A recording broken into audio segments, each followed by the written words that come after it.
Oke. Sudah ada, lumayan banyak nih.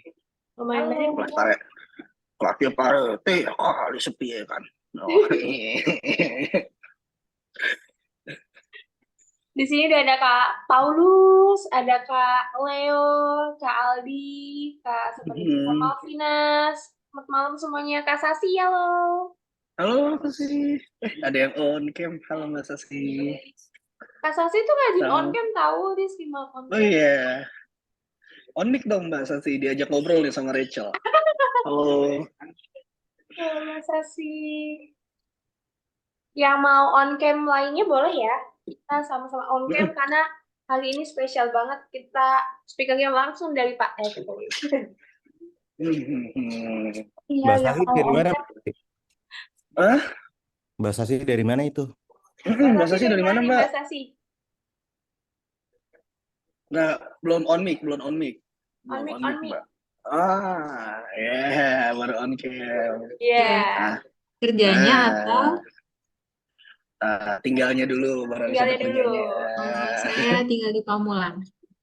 Oh, Pamulang. Pamulang. Kerjanya di? Saya kerja di developer, digital resident namanya. Oh, perumahan gitu ya? Iya, Oh iya, residen kayaknya perumahan sih. betul. Pikiran gue developer ngoding. Enggak, bukan. Cuman saya tuh lagi pengen belajar digital marketing, saya mau create. Jadi saya tuh mau bikin baru project sih. Maksudnya saya tuh mau bikin PT, cuman saya butuh untuk pemasarannya kan, makanya saya belajar digital marketing buat itu. Wow. Oh, Oke. welcome to our world, digital marketing. Jadi perlu banyak ilmu. Parete kasih parete. Kalau kita mah nggak bisa ngasih ilmu, kita ngasih semangat aja. Semangat, sih. Oke, ini sebagai yang gabung udah 15-an wagan. Ada Mas Paulus, Mas Leo, Mas Aldi, Mas Gusti, Mas Amer kalau mau on cam. Yang bisa on cam boleh. Bisa ngobrol sama Pak Rete. Hari ini kita akan bahas apa Pak Rete, BTW? Apa nih? Spill dikit dong. Spill the tea. Oh gini rasanya ya wawancara ya? Padahal udah tahu. Salah aja Pak ya. Bahas apa ya di judul? Panjang judulnya. Nggak banyak panjang ya? Iya. Ini kan ada tuh. Pertanyaan lu kurang bagus no. Tuh kan di bagian Oh iya. Nah itu dia kan tulisannya kecil bang. Mungkin di beberapa warga yang sinyal agak buruk tuh agak burem bang. Nah, jadi bolehlah dikasih lewat audio gitu judulnya bang. Ya judulnya intinya kita gimana konversi atau cari pelanggan baru, pelanggan pertama, terus gimana dari pelanggan pertama itu jadi pelanggan loyal. Begitu. Ya ampun, ya ampun. Iya iya iya iya iya iya iya iya. Ini sebenarnya spesial banget karena di ujung sebelah kita ini ada apa sih ini? Aduh. Ini dia. Kita akan ada, alhamdulillah. Ada apa di sini? Alhamdulillah kita sekarang sudah ada label-label di bawah situ. Betul. Menandakan apa nih? Menandakan sponsor kita nih dari Komo, bukan Komodo ya. Ini Komo aja, nggak pakai do. Oke. Komodo. Komo aja. Komodo. Betul. Nanti akan ada ya benefit juga lah buat warga-warga ya. Jadi karena kita hari ini spesial disponsorin, di belakangnya ada logo-logo Komo dan apa sih layar laptop dengan mockup Komo. Jadi kita juga akan bagi-bagi akses Komo di malam ini. Asik. Gitu. Komo itu apa nanti akan ada yang jelasin tapi kurang lebih kalau kita kasih tahu secara simpel tuh CRM yang messenger based gitu. Jadi kayak ya platform CRM harusnya sih berguna ya buat sales sama digital marketing. Mungkin nanti buat lebih jelasnya bakalan dijelasin langsung sama eh, perwakilan dari Komonya. Betul nggak Bu Kos? Bu Kos, jadi aja Bu Kos. Ya, bener Sponsorin nih kita. banget. Semangat dong Bu Kos. Kosannya sekarang udah ada spanduk tuh. Udah ada spanduk, Bu Kos. Alhamdulillah ya, bukan spanduk pecel lele, tapi spanduk Komo. Untung juga bukan spanduk kampanye ya. Oh iya, bener banget. Takut banget. Cantik banget Luar biasa TBL. sih. TBL. Gue seneng banget sih malam ini ketemu warga lagi. Mulai ini yuk, apa?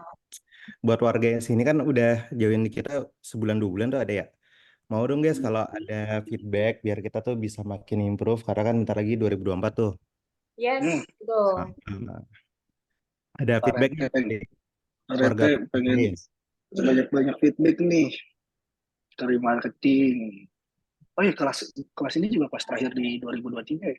Yes. Dan ditutup langsung oleh Pak Rete. Betul. Oke. Ini- Boleh mungkin yang mau on mic boleh kita buka sesi curhat dulu yang mau istilahnya memberikan saran-saran buat marketing 2024, monggo boleh banget. Atau mau di kolom chat juga boleh. Di depan developer komplek. Apa developer? Ya Pak RT lah, developer komplek. Ya sama Ibu Kos sih, sama Nih. sekretariat. Ada nih Kak yang nulis di kolom chat nih Kak Endah nih sarannya. Startnya jam 20.00 atau jam 8 gitu dong. Rusuh banget 19.30 tuh Kak, pulang macet. Huhuhuhu. Aman. Berarti jam 8. Yang jam 8 siapa setuju sini? Jam 8 malam. Emang Kak Enda kerja di mana? Kak Endah, mungkin mau Oh, iya. on mic boleh? Kak Enda ini kerja di pemerintahan.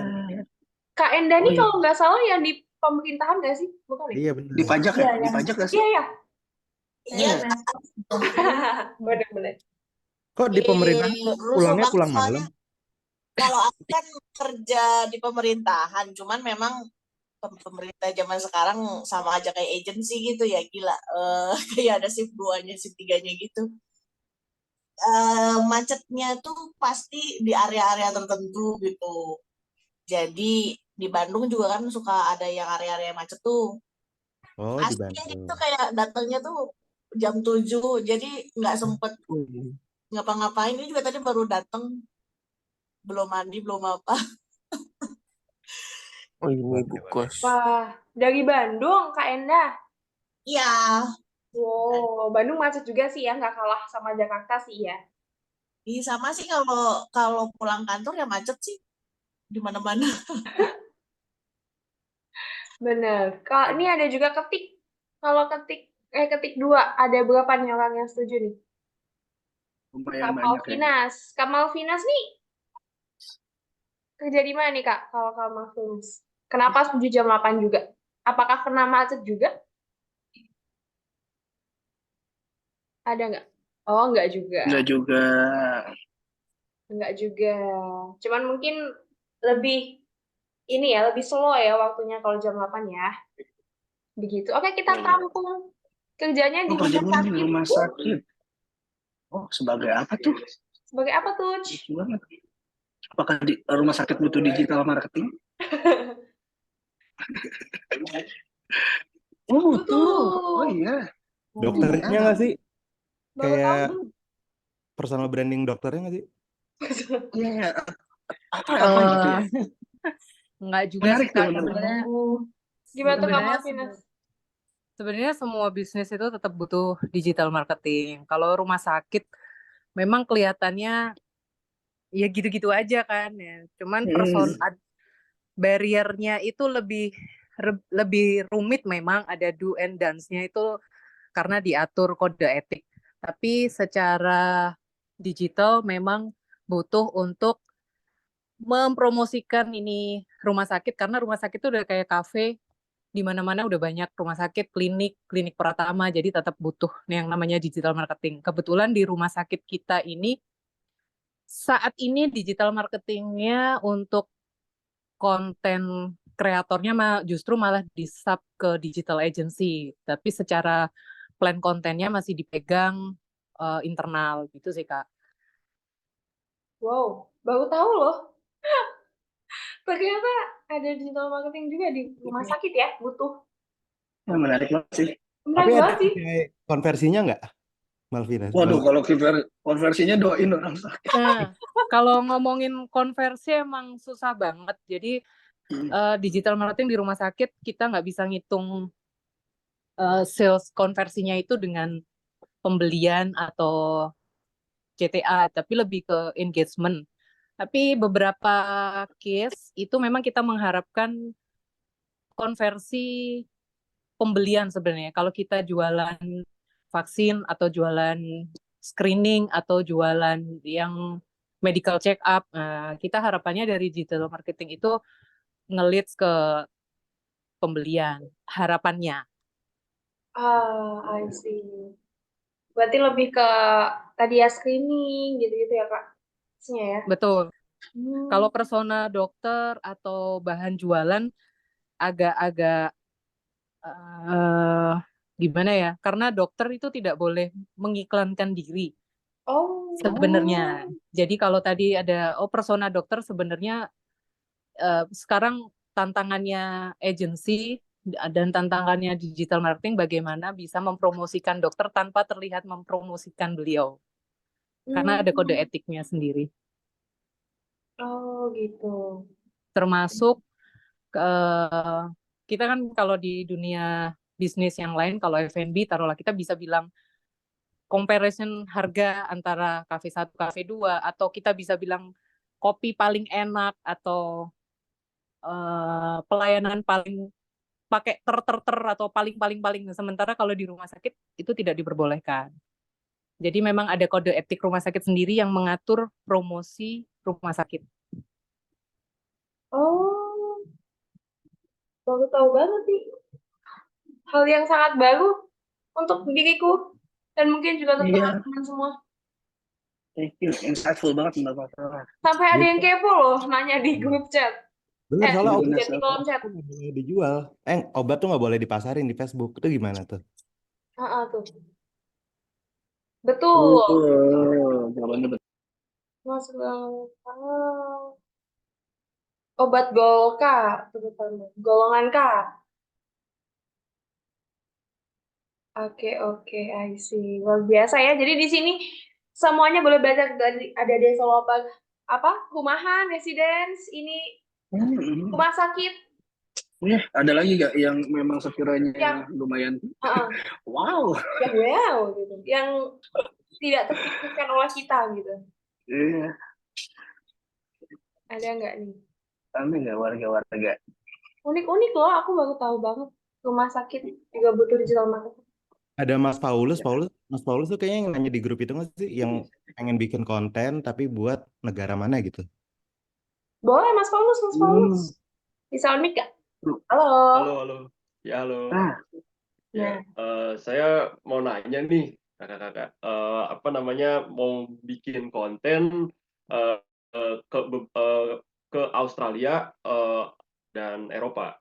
Jadi saya ini seorang virtual assistant. Servisnya itu desain grafis sama eksekutif brand.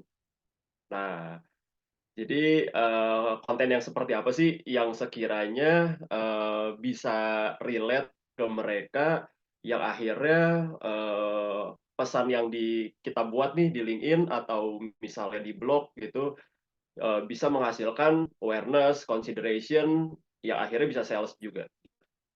Paling itu aja sih. Tapi sebelum jawab itu, virtual assistant tuh apa sih? Kayak gue sering dapat iklannya tapi nggak tahu ngapain itu. Virtual assistant itu sebenarnya servisnya tuh banyak sih, kayak bookkeeping,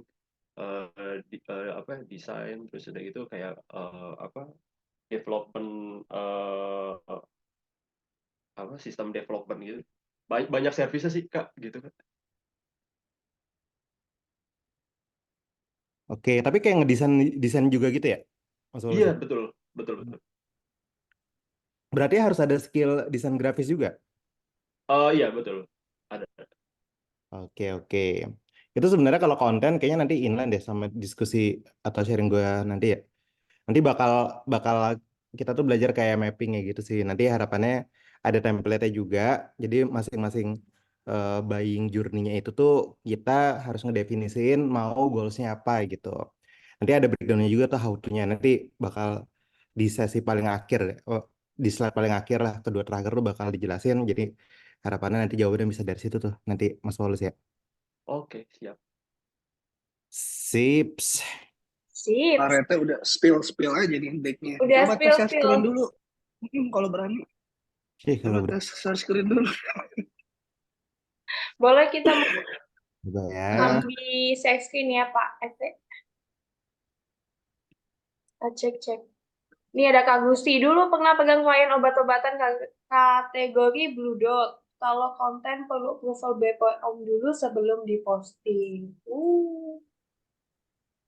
Ada lebih ribet lagi ya. Kita kalau upload konten aja kayak nanya atasan aja mungkin butuh approval berapa lama. Ini kita nanya kalau obat-obatan ternyata approval dari BPOM dulu, BPOM dulu ya. Oh, ribet juga. Oke. Tapi kalau Blue Dot tuh apa sih bedanya? Kategori Nah Blue tuh, Dot? apa tuh? Oh dia, Blue Dot. Kan Apa ada di itu pojok Blue Dot? bungkusnya gitu nggak sih? Ada yang merah. Kalau kayaknya kategori yang bisa pakai resep atau nggak pakai resep gitu nggak sih? Aku juga nggak begitu paham ya. Mungkin boleh komen nih Kak. Siapa tadi? Kak atau Malvinas. mbaknya langsung. Oke. Ini nggak bisa full screen banget, Pak Rete. Bisa dong. Oh ya bisa. Betul. Ya, kasih ini kan keren bro. Apa sih yang nggak buat lo no? Maksudnya nggak enak gitu. Lo sambil ngeliat tab-tabnya kebaca nanti sama gua. Iya juga ya. Iya kan. Mau kita mulai aja Pak Rete. Ya, Sambil menunggu warga-warga lain. obat bebas terbatas. Jadi kami nih bahas tentang obat nih kayaknya next kita bahas tentang itu kali ya. Kayak do and dance digital marketing platform kali ya. Kayak itu banyak insight baru. Betul. Oke, boleh Pak RT, silakan. Pak Rete, silakan waktu dan tempat. Ngapain? Silakan. Aduh, ngapain lagi pertanyaannya? Gemes banget sih. Terus kita sambil mulai ya. Kayaknya kayak Deno. Bukus diem aja ya. Dia nggak kayaknya. Bukus katanya sinyalnya lagi buruk bang. Seburuk hatinya saat ini kayak. Kayak elah. Ngomong seburuk hati loh. Enggak lah, nggak mungkin lah. Ya udah, kita mulai ya. Gue mulai ya. Thank you Rachel dan Deno. Malam warga semuanya. Jadi ini kita ada di sesi terakhir di mana gue jawab sedikit deh Mbak Enda Kak Enda itu kan pengennya jam 8 malam. Nanti kita coba deh ada satu waktu atau satu hari jam 8 malam gimana responnya. Kalau nggak nanti kita voting tuh di WhatsApp grup. Karena sebenarnya kenapa kita jam 19.45 itu tuh gimmick tuh Kak Enda. Awalnya 19.45 tuh karena aduh gue lupa lagi. Karena Indonesia merdeka tahun 1945 anjir. Jadi sebenarnya. Jadi kita merdeka tuh, merdeka dari oh ya setahun kemerdekaan. Lalu nih Monik, lo ikut dari kapan Monik? Soalnya ini gue pernah spill Oktober. Oktober ketika kita buat marketing, gimmicknya banyak tuh. Karena gimmick itu tuh dibutuhkan biar brand kita diingat ya gitu. Tapi kalau jam 8 gue setuju. Nanti bisa jadi pas kita bulan puasa, ada juga kan nanti bulan puasa nggak tahu nanti kita voting apakah jam setengah 9 habis terawih atau jam berapa lah nanti kita pikirin. Yang penting intinya kita dari remarketing komitnya seminggu selalu ada 2 kali. Dulu waktu awal-awal kita buat tuh malah pengennya setiap hari gitu. Aplikasi ya nanti Deno Rachel. Jadi seminggu 2 kali dulu aja gitu. Oke, back to topic. Jadi malam ini berapa orang sekarang? Lumayan nih, udah banyak 30-an orang yang join. malam ini kita bakal bahas ini warga, gimana sih ketika kita punya bisnis pertama, baru-baru buat bisnis, gimana caranya dapetin first time buyer-nya itu, dan harapannya ketika kita udah punya pelanggan itu, gimana kita jaga mereka dan nge-retain lagi tuh produknya kita seperti apa. Nah ini penting karena ya mungkin penting buat diri gue dan pekerjaan gue karena sekarang kan gue posisinya di Kompas ID. Kompas ID itu salah satu media eh, nggak terbesar sih, ada lagi yang lebih besar. Tapi kita fokusnya subscription, di mana kalau subscription kan langganan ya. Nah ini yang kita terapin juga di remarketing. Nah ketika langganan, sebenarnya tuh konsep langganan atau subscription itu tuh terms baru ya. Sebenarnya dari dulu kan udah sering banget tuh kayak kayak iuran sekolah gitu atau iuran masuk gym. Nah, itu kan tanpa embel-embel subscription sebenarnya praktek subscription itu udah terjadi. Nah, itu yang untuk menjaga long term customer itu ya. Nah, ini yang kita bakal bahas. Jadi nggak cuma capek-capek dapetin first time-nya doang, tapi bisa ngejaga relasinya. Dan ini nextnya yang bakal kita coba pelajarin di malam ini. Jadi yang pertama challenge-nya ketika buat pertama kali bisnis itu apa aja. Terus next action-nya seperti apa. Terus yang ketiga gue bakal coba sharing tentang value itu sendiri. Karena ketika bahas value itu tuh sebenarnya yang bukan produk yang dibeli customer ya kan. Tapi value yang dibeli. Jadi kemarin riset tentang dan baca bukunya si Alex Hormozi itu ya. Jadi dia ada teorinya value equation, bagus banget. Di sini bakal coba kita sharing dan pelajarin. Terus di luar itu semua sebenarnya ketika mulai bisnis kita harus paham dulu tuh kalau mau mulai bisnis tuh yang paling penting apakah branding dulu, marketing dulu atau selling duluan gitu. Nah, itu bakal kita bahas sekilas sedikit. Nah, terus yang terakhir ada understanding buying journey. Nah, ini yang ditanyain Mas Paulus, konten apa yang tepat ketika fase consideration, fase apa. Nah, ini gue bakal coba sharing template-nya seperti apa. Harapannya template-nya itu tuh bisa dipelajarin dan bisa dipraktekin ke teman-teman. Oh tuh, kalau aku pribadi masih aman jam 19.45. Sip. Ya, kalau ada yang chat, gue kadang-kadang ke distract ya. Tapi nggak apa-apa ya, langsung baca gitu aja. Ya ini kalau mau nanya, sikat aja. Karena kalau ada yang ngechat, gue biasa langsung jawab langsung gitu. Keburu lupa, orangnya cepat lupa soalnya. Next dulu. Nah, ini kita bahas dulu di challenge-nya. Challenge-nya tuh banyak banget sebenarnya ketika buat bisnis saat pertama kali ya. Yang pertama, yang gue rasain dan tim, ini bahas lagi nih ke case dari marketing karena ketika gue bahas case-nya Kompas, yang dimana Kompas itu dari tahun berapa ya? 1965 ya. Kita udah berapa? 58 tahun tuh ketika kita launching produk subscription, struggling itu kejadian, tapi nggak se-struggling ketika kayak brand-brand pertama kali kayak remarketing. Jadi di case kali ini, di sesi malam ini gue fokusnya ke remarketing yang dia punya bisnis dan baru jalan bisnis saat pertama kali lah. Nah ini harapannya bisa dipraktekin ke teman-teman ketika buat bisnis. Nah yang pertama kan ngerasain banget itu engagement-nya kurang banget ya karena nggak tahu ini brand apa kan. Terus yang kedua edukasinya. Nah edukasinya itu tuh menarik banget karena ketika punya bisnis apalagi ketika remarketing jalan awal-awal tuh kita mention yuk langganan gitu. Nah itu nggak ada yang beli tuh guys. Jadi waktu Oktober nggak ada yang beli selama 2 minggu kita bilang langganan 1 bulan 99.000 dapat ABCDE itu nggak ada yang beli tuh. Nah tapi kita adjust tuh kita coba ganti edukasi customer itu yang lebih relate. Relate-nya adalah kayak yuk ikutan 10 kali live class bundling gitu selama 1 bulan. Konsepnya sama nih, model bisnisnya langganan, tapi secara kita ganti copywriting, bukan langganan eh, bukan langganan digital marketing platform, tapi kita ganti 10 kali live class bundling marketing series. Nah itu ternyata impact-nya bagus. Jadi ketika mulai bisnis pertama kali, pastikan teman-teman ini quick tips ya, cari dan mencoba edukasi yang relate dengan audiensnya gitu. Terus yang ketiga ada inconsistency customer experience.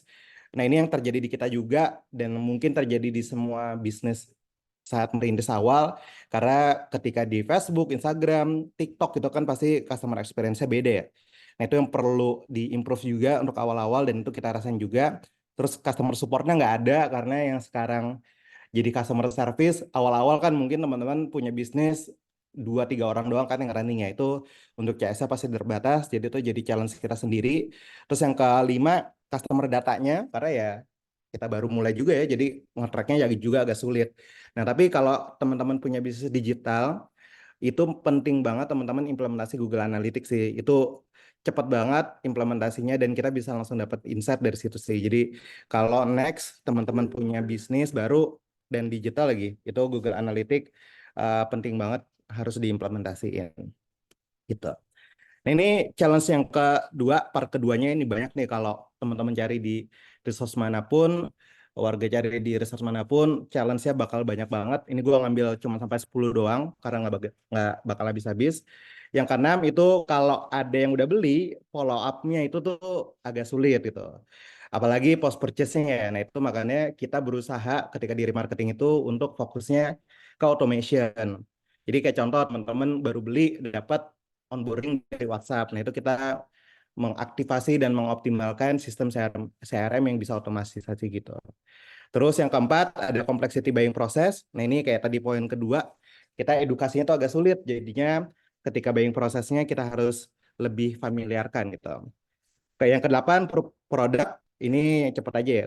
Terus kesembilan channel yang tadi itu communication-nya agak nggak efektif, sama yang paling berasa banget ini adalah social proof, karena tadi ya kita brand baru belum ada yang pakai, jadi social proof itu tuh yang harus benar-benar kita gather. Nah, ini quick tipsnya mungkin aja dari teman-teman sendiri atau malah dari teman-teman dan founder-founder yang lain ya, untuk kayak ngasih social proof itu penting juga sih.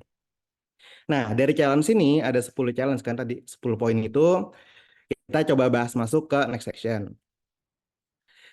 Nah, ini gampang lah, tadi gue sekilas kasih gambaran kalau sebenarnya sesi tadi atau challenge sendiri itu kalian sebenarnya ketika mau praktek bisa lebih bagus, tapi untuk dapetin hipotesis, ini gue kasih contoh aja, bisa manfaatin ChatGPT. Nah, ini ketika tadi gue nanya nih, please give next action from this challenge gitu. Gue copy aja, nah biasa tuh hasilnya bakal kelihatan tuh. Nah, ini ketika dapat solusi itu bisa langsung dieksekusi dan diaplikasiin. Tapi di luar itu semua, di luar tadi 10 poin ya, selain teman-teman bisa cari solusi di ChatGPT, sebenarnya gue pengen ngenalin namanya yang tadi ini nih. Nah, ini. Ini action benerannya karena di sini kita bakal belajar sama Mas Alex Hormozini. Dia tuh punya buku $100 offer ya, sama 100 juta leads itu. Bukunya bagus banget, teman-teman bisa cari 2 buku ini. Dia tuh punya bisnis juga namanya acquisition.com. Nah, kalau acquisition.com itu dia kayak brand kurator, jadi kalau teman-teman punya brand terus menarik, mereka biasanya invest ke brand-brand tersebut. Nah, si Alex Hormozi ini, dia tuh punya teori namanya value equation, di mana rumusnya itu adalah dream outcome dikali perceived likelihood of achievement-nya dibagi time delay dikali lagi sama effort-nya, sama dengan value gitu. Nah, ini yang gue pelajarin dan gue praktekin di remarketing itu sendiri. Jadi ketika bisnis baru awal dibuat, sebisa mungkin kita tuh harus definisikan sebagai dream outcome-nya apa, likelihood-nya apa, time delay-nya apa, sama effort dan sacrifice-nya. Karena ini yang bakal jadi value dan orang-orang mau beli produk kita ya. Nah, ini pendekatannya dan definisinya. Dream outcome itu biasanya kita mau apa gitu, what I want itu kan. Tapi nge-track-nya bisa based on value proposition. Nah, itu kayak value proposition, nanti di next slide-nya gue di sini bakal coba cepat karena langsung ada prakteknya langsung kok. Nah, ini ada what I want-nya, terus ini kalau likelihood, biasanya kita harus cari what I believe to be true is what counts. Jadi ini kayak lebih ke social proof-nya ya. Kayak sudah dipakai 100 juta pengguna atau tokonya sudah ada 10 kota gitu. Nah, itu lebih ke likelihood of achievement itu ya. Terus yang ketiga time delay. Jadi ketika dibagi ini nih namanya apa ya? Interruption-nya ya, kayaknya kayak penghalangnya lah. Sebisa mungkin di bagian bawah ini itu tuh lebih minim. Contohnya kayak time delay ini, sebisa mungkin produk kita itu tuh ketika beli bisa cepat nyampe atau enggak. Nah, nge-track itu biasanya kita nyebutnya time to value, TTV gitu. Karena kan ada nih orang ketika mau beli itu langsung pengen dapat, tapi ada juga ketika produk itu kayak service agensi lah gitu. Ketika kita dealing sama agensi kan belum tentu langsung dapetin servisnya, karena pasti offer dari agensinya itu nih, kalau kita bisa agensi, kita harus nunggu seminggu dulu biar tahu apa yang kita bayarin ke agensi, oh hasilnya kayak proposal strategi, outcome desain, dan apa-apa gitu. Nah ini sebenarnya time delay ini nih yang menjadi penghalang orang untuk beli atau memutuskan beli produk kita atau pakai jasa kita. Nah sebisa mungkin time delay-nya itu tuh lebih dipersempit gitu. Nah, ini nanti bakal ada caranya sih. Terus yang keempat ada effort and sacrifice. Nah ini definisinya adalah eh, ketika kalian pakai produk kita, resikonya apa sih gitu. Contohnya kalau di subscription tuh 7 hari gratis, cancel kapanpun. Nah itu kan low friction ya. Jadi itu dari effort, dan semua ini sebenarnya dihitung itu sebagai value yang kita punya. How much I'm willing to pay. Nah ini contoh paling nyatanya sih teman-teman, yang kebayang dan gue coba turunin ke kehidupan sehari-hari dan yang udah familiar sih. Nah di sini imagine kita punya produk pengurus badan gitu. Yang pertama ada program turun berat badan, yang kedua ada minum obat turun berat badan. Yang pertama ya tadi jualan kita program, yang kedua kita jualan obat. Nah, di sini breakdown-nya pertama dream outcome. Tadi kan dream outcome kita bisa ngukur sebagai value proposition kan. Dua-duanya sama nih, ada nurunin 10 kg untuk program, tapi ketika minum obat value proposition sama kan, 10 kg juga gitu, sama nih. Nah, terus ini likelihood-nya nih. Achievement-nya apa kan? Persepsi orang gimana gitu. Nah, ketika di program, kita itu udah melihat banyak cara untuk coba turun berat badan itu kan. Kita ngeliat tuh, kalau untuk program tuh, oh kita tahu hari pertama minum apa, hari kedua ngelakuin apa, hari ketiga ngelakuin apa gitu. Itu kalau untuk produk kayak program ya. Nah, tapi untuk produknya obat, itu tuh kita kalau sebagai customer ngelihat persepsi itu tuh dari testimonialnya, ngelihat foto before afternya, ngelihat dari guarantee resultnya ya, gitu. Nah, terus dari time delay-nya nih. Time delay-nya kalau program turun badan itu tuh 3 bulan, tapi kalau minum obat turun badan itu cuma 1 bulan. Nah, ini kan kebayang ya. Jadi ketika kita beli kalau program butuh 3 bulan, tapi obat itu 1 bulan. Terus yang terakhir ada effortnya nih sama sacrifice. Nah, ketika kita tahu, oh orang-orang tuh beli gara-gara cara hari pertama A, hari kedua B, hari ketiga C gitu. Nah ini tuh kita udah mulai kebayang nih ketika ikut program, oh bakal masak healthy food, bakal ngerubah pola hidup, bakal olahraga gitu. Sedangkan ketika kita cuma beli obat doang, nah itu cuma minum obatnya aja kan, simple gitu, santai.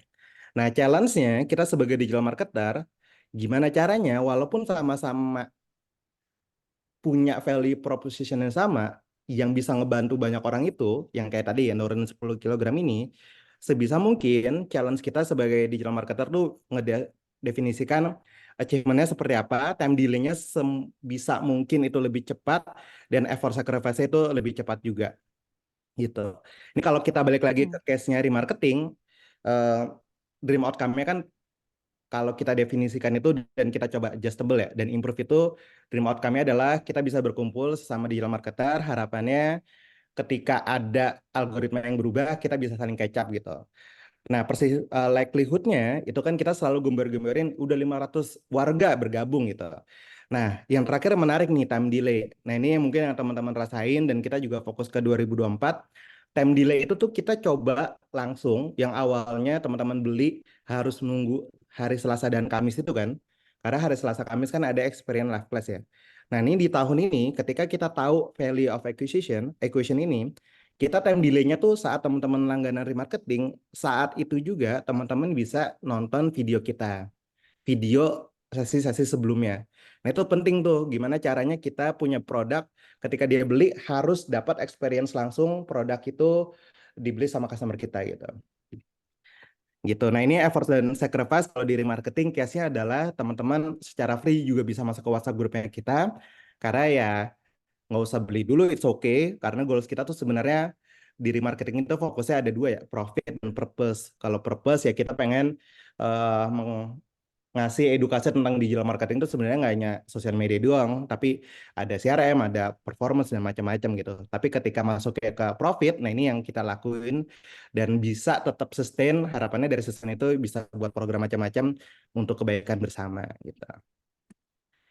Next, nah ini Tadi itu yang ini biar lebih ke gambar.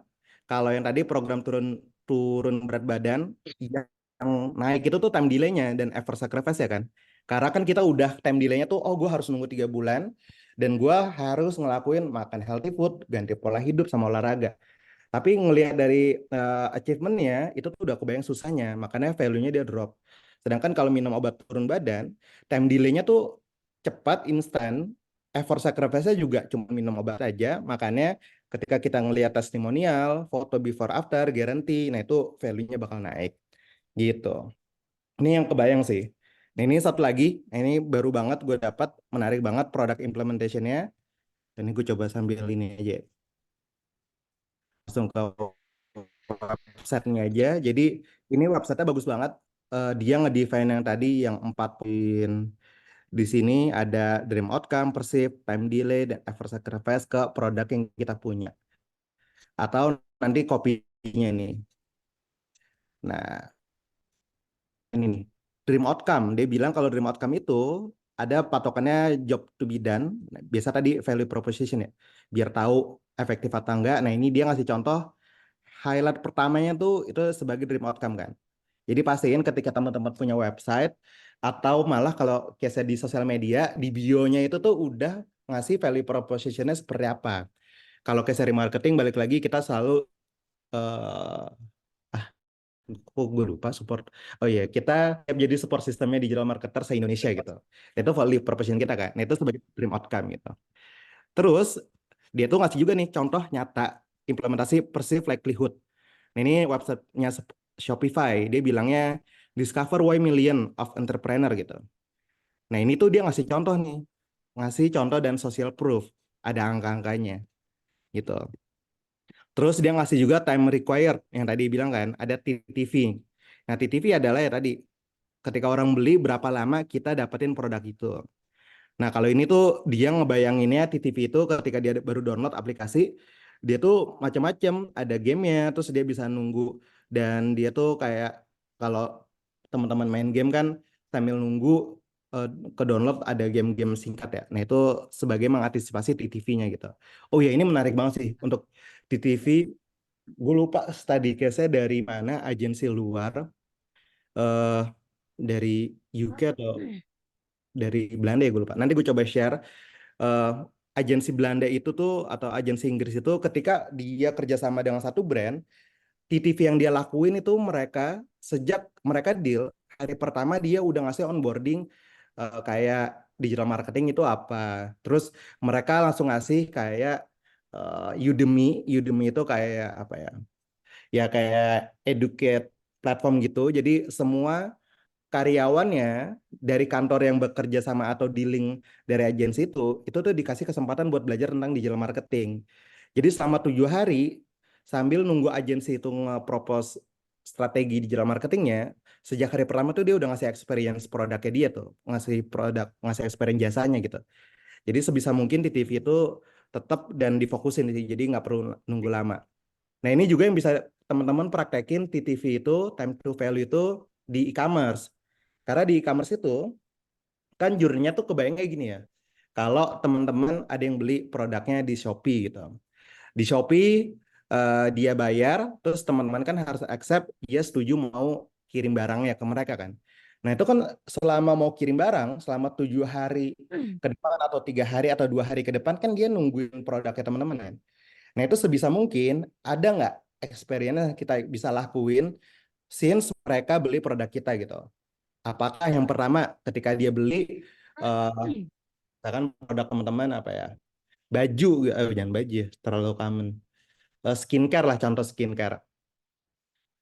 Ada customer yang beli skincare sejak dia beli bisa nggak tuh kita langsung WhatsApp mereka kasih Kak udah beli Kak terima kasih sudah beli produk kami berikut benefitnya gitu. Jadi kasih duluan, jadi ketika dia beli tuh udah tahu, oh iming-iming selama 2 hari ke depan tuh dia bakal dapat A, B, C, D, E. Sambil nunggu produknya masuk gitu.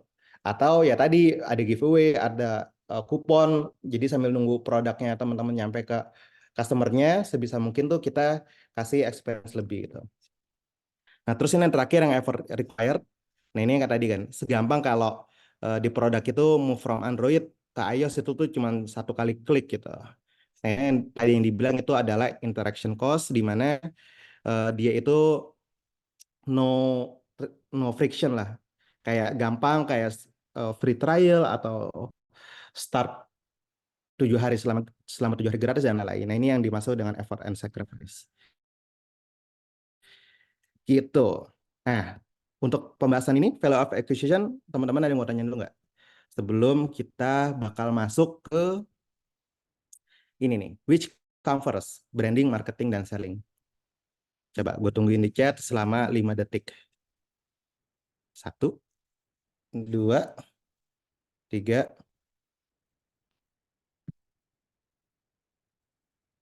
So far so good ya. Oke. Nah, ini setelah value acquisition-nya selesai, gue pengen ngobrol ke warga-warga lainnya. Kira-kira kalau kalian punya bisnis, yang diduluin apa tuh? Brandingnya duluan kah? Marketingnya duluan atau selling? Ada yang mau ngasih ini nggak? Pendapat nggak? Oke, ada yang mau ngasih pendapat mungkin?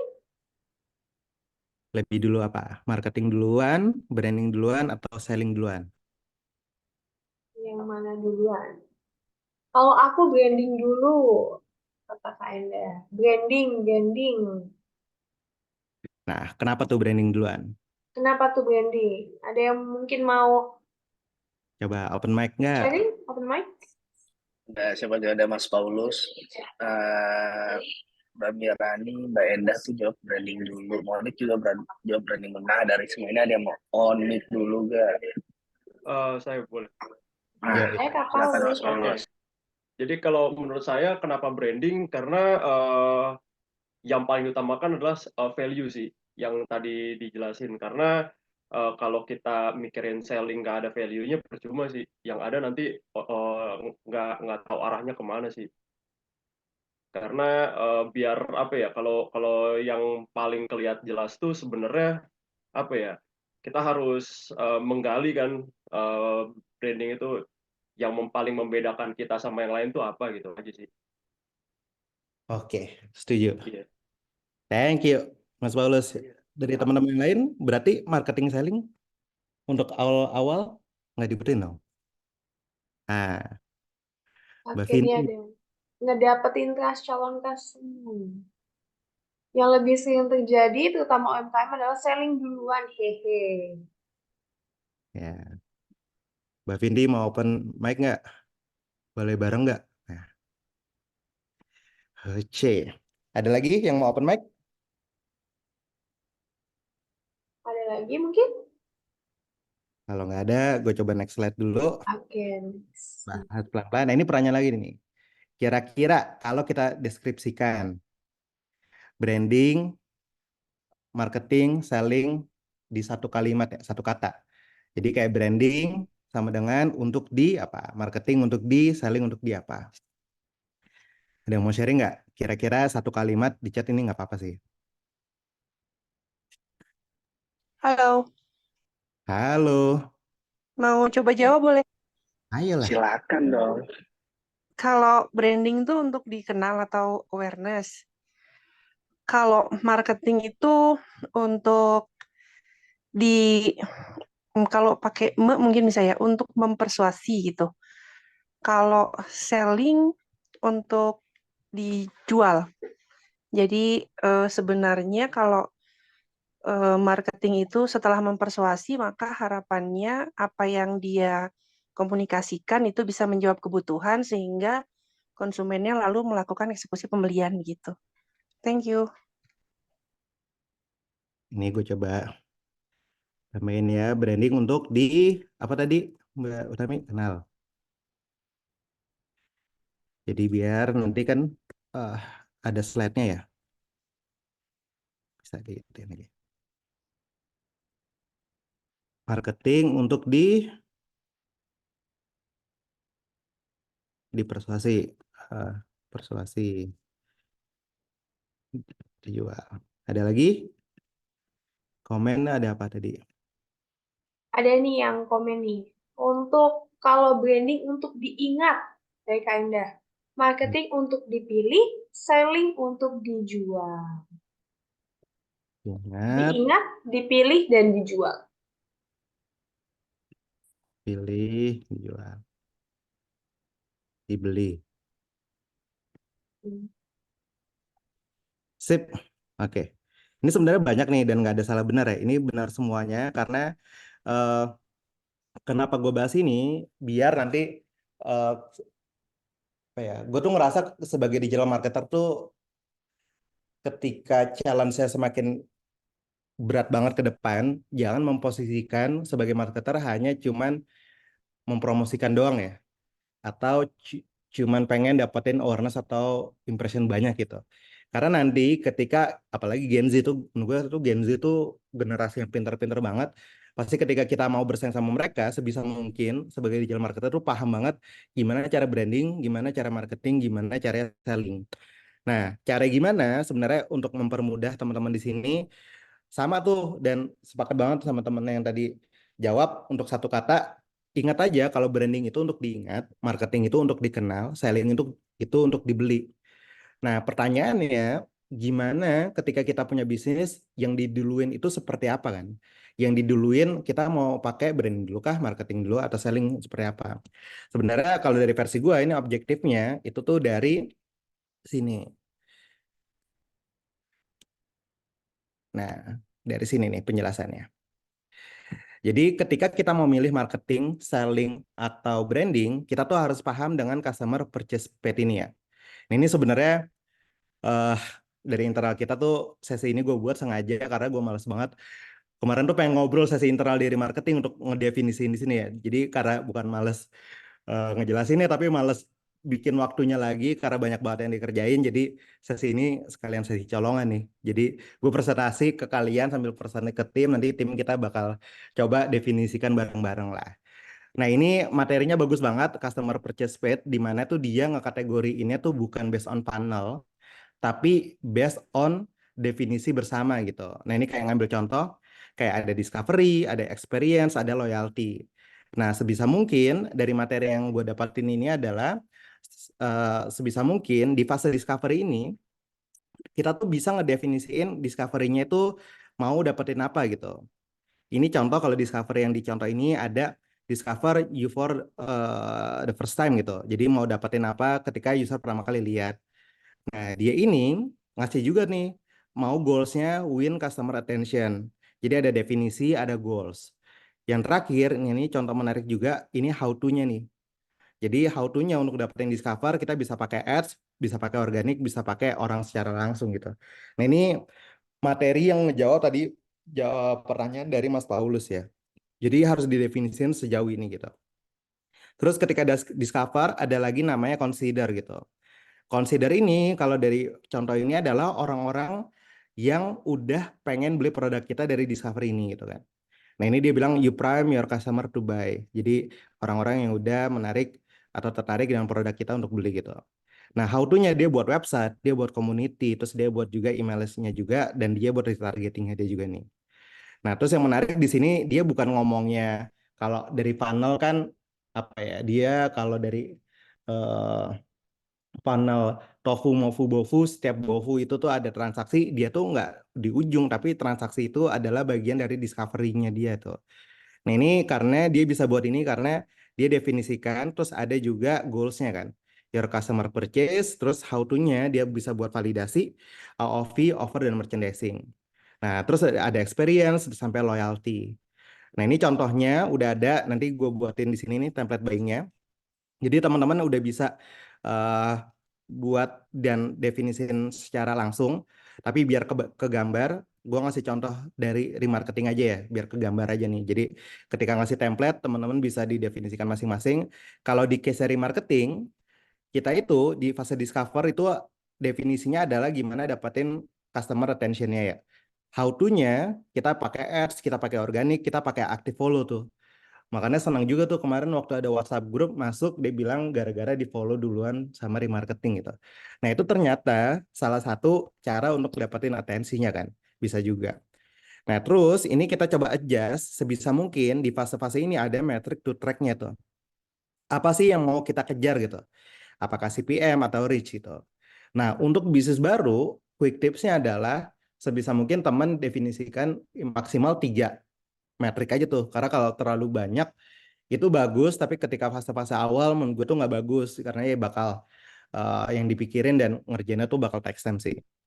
Nah, balik lagi nih, phase gimana? Phase yang tadi kita bahas, apakah marketing, branding, atau selling? Di sini biasanya kita selalu marketingin karena kita pengen dikenal kan di fase discover ya. Tapi ketika kita mau dikenal, itu nggak menutup kemungkinan kita itu diingat juga. Makanya sebisa mungkin value-nya itu ketika kita memperkenalkan dan fase di mana mengingatkan itu bisa jalan bersama. Makanya kita ada marketing dan branding. Nah ini menurut gue bukan tugasnya brand strategis, bukan tugasnya selling, tapi sebagai digital marketer menurut gue sih kita bisa ngelakuin itu semua karena itu yang bakal buat kompetensi kita bisa bersaing di industri kedepannya gitu ya. Nah, ini untuk fase discover itu sendiri. Terus fase selanjutnya adalah consider. Ketika ada orang yang mau beli, cara remarketing itu lakuin kita buat WhatsApp group yang teman-teman udah jalanin juga dan ngerasain. Kita buat download template juga. Kita ada checkout initiative juga. Jadi kalau di ads itu kita pakai pixel nge-track juga seberapa banyak orang yang udah ngisi datanya tuh. Tapi belum convert. Kita nge-track ini sih how to-nya caranya ya. Nah, nge-tracknya kita dari leads, dari number of checkout initiated, sama engage account. Engage account biasanya kita pakai pixel juga di Instagram. Di Instagram itu kita kayak cari di meta pixelnya itu orang-orang yang interaksi sama kita 60 hari terakhir gitu. Nah, itu kita nge-track juga di meta ads-nya. Fasenya sama nih teman-teman kalau di kita marketing dan branding. Karena di sini ketika branding, ketika masuk di WhatsApp group kan ada ibu kosnya. Nah, itu kan ketika orang mau memperkenalkan remarketing, ingat juga tuh, oh remarketing itu ada ibu kos gitu. Nah itu cara kita juga untuk nge-branding sih di fase consider ini. Terus yang ketiga ada transact. Transact ini your customer purchase kan, orang beli, how to-nya kita tuh ada welcome message, ada ads conversion, sama offer di bio. Nah ini ternyata yang interesting nih, di bio itu ternyata penting banget ngasih offer segera mungkin karena ternyata kita banyak juga yang beli gara-gara bio di bio kita ya karena ada linknya jadi dia bisa one click langsung ke konversi gitu. Nah tapi make sure memang harus di track gitu. Tapi memang di sini fasenya adalah sales dan branding. Nah sales ini katanya tadi ya untuk dibeli kan, tapi branding nggak menutup kemungkinan dan menutup kesempatan kita bisa nge-branding saat fase si sales itu kan. Sisanya menurut gue branding itu penting banget kan. Nah ini balik lagi kan, karena kalau sebagai digital marketer eh, untuk memperkenal doang agak sayang, jadi harus belajar tentang branding juga sih. Nah, ini brandingnya menarik di Januari 2024 kita bakal bahas banyak topik branding sih. Nanti habis dari sini deh gue share karena dari sisi gue tuh gue nggak sabar banget ngenalin speaker kita di Januari tentang banyak branding ini. Nah ini penting untuk kita pelajari. Terus untuk sedikit nih experience kita ada onboard yang teman-teman masuk ada onboard di kita, WhatsApp juga ada masuk, terus ada di email. Nah, kita optimalisasinya itu di portal kita nge-tracknya numbers of portal yang masuk sama detail page portal. Jadi kita nge-track juga teman-teman itu buka live class kita yang mana. Terus ada pra-live class. Nah, ini yang kita jadi PR bersama. Sebenarnya kalau bagian experience itu dibalikin ke teman-teman lagi ya. Ini kalau contohnya. Nah, contohnya sebelumnya kan dia contoh untuk e-commerce. Experience-nya tuh dia mulai dari ship, mulai dari unbox, terus ke review gitu. Nah ini teman-teman bisa praktekin juga dari experience ketika dia beli di Transact, apa yang dilakuin nih gitu. Jadi bisa di adjust karena dari adjust ini ada template buying-nya, jadi teman-teman bisa adjust juga nanti dari sini nih. Kalau ini berarti nanti gua kasih contohnya juga bagian yang kuning sini lah. Ini yang bisa di-adjust sesuai dengan model bisnis teman-teman gitu. Terus ada live class kita juga ngeliat dari retention partisipannya. Jadi kita ada tools namanya Luma biar tahu oh sekarang 40 apakah sampai akhir sesi kita 40 juga atau malah turun.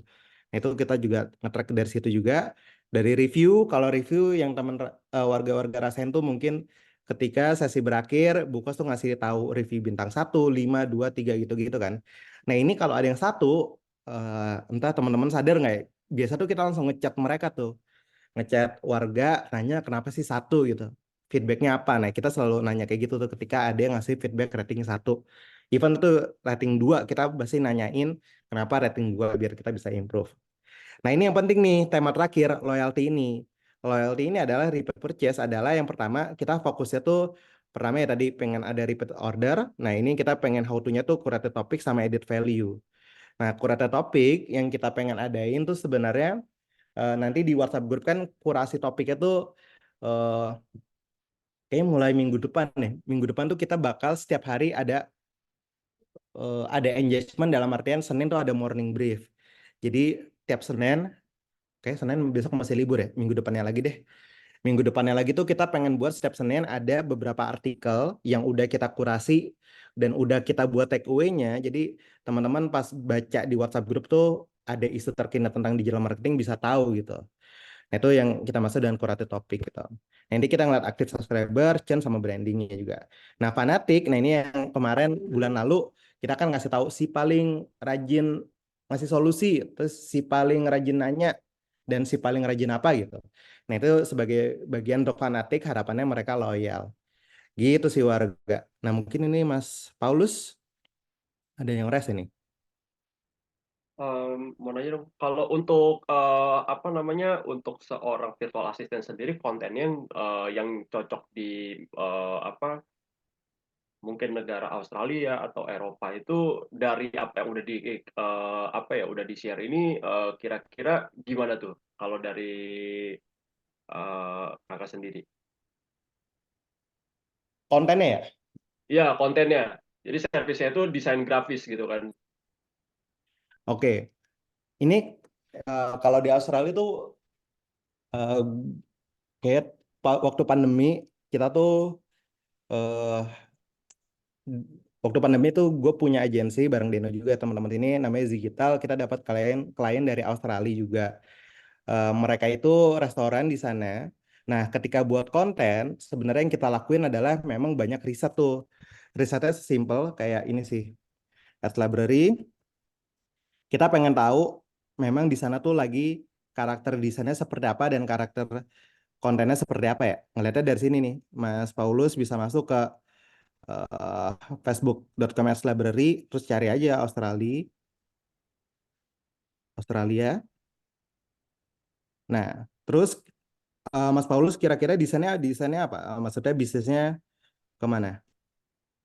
Bisnis virtual assistant ya, lebih ke sana.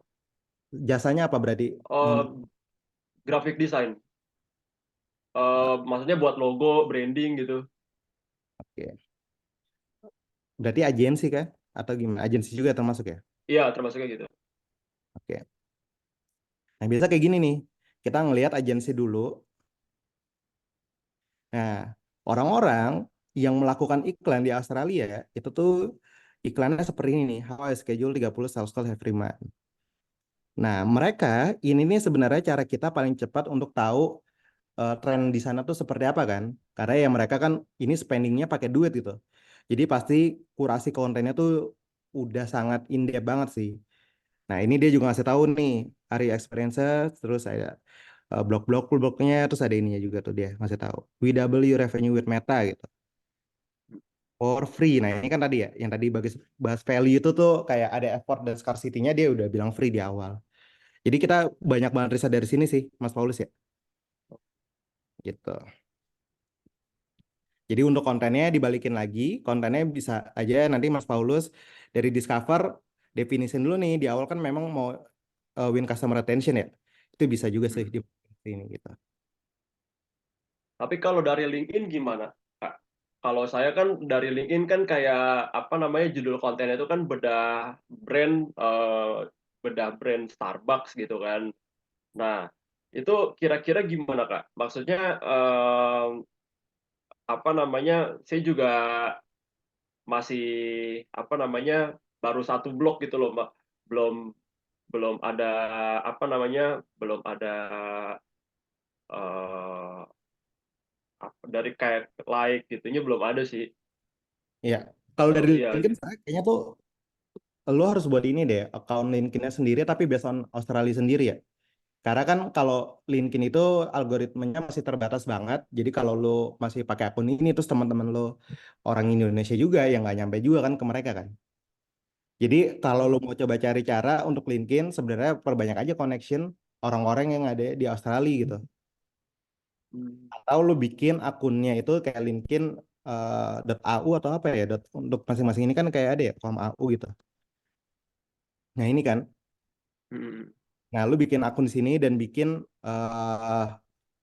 akunnya tuh pakai linkedin.com.au ini. Jadi biar algoritmanya ya ada di Australia sendiri gitu. Baru deh lu bikin konten di situ. Karena kalau sekarang tuh ya untuk untuk sekarang agak sulit ya masukin ke situ. Oke. Gitu. Hece, terus Mbak Vinti, template pad ini berlaku untuk bisnis B2B kah? Oh, berlaku banget ini mah. Ini tinggal didefinisin aja nih Mbak Vinti. Gitu. Nanti mungkin pertanyaannya bakal banyak lagi, tapi gue balikin dulu deh ke Rachel sama Deno karena bakal ada kuis. Kalau dari materi sih, bener kan udah habis? Nah ya, udah habis. Sip, kita santai dulu. Oke. Bisa. Oke, thank you Pak RT. Thank you, Pak Rete. Pak Rete tadi ada pertanyaan terakhir kayaknya nih. Nanti kita lanjutin di sesi Q&A. Yes. Oke. Nah, karena kebetulan kita hari ini ada di belakang nih, Cel. Nah, karena tadi udah di-spill nih di awal soal logo di sebelah sini nih. Iya, sama sebelah sini kita mau terima kasih dulu sebelumnya kepada sponsor kita, Komo, seperti yang ada di sini. Nah, spesial juga malam ini sebagai penutup akhir tahun dan juga pertanda ada banner di sini, kita ada giveaway buat para warga juga nantinya. Gitu. Mungkin Mas Deno mau nambahin, Mas Deno boleh? Ya, jadi ini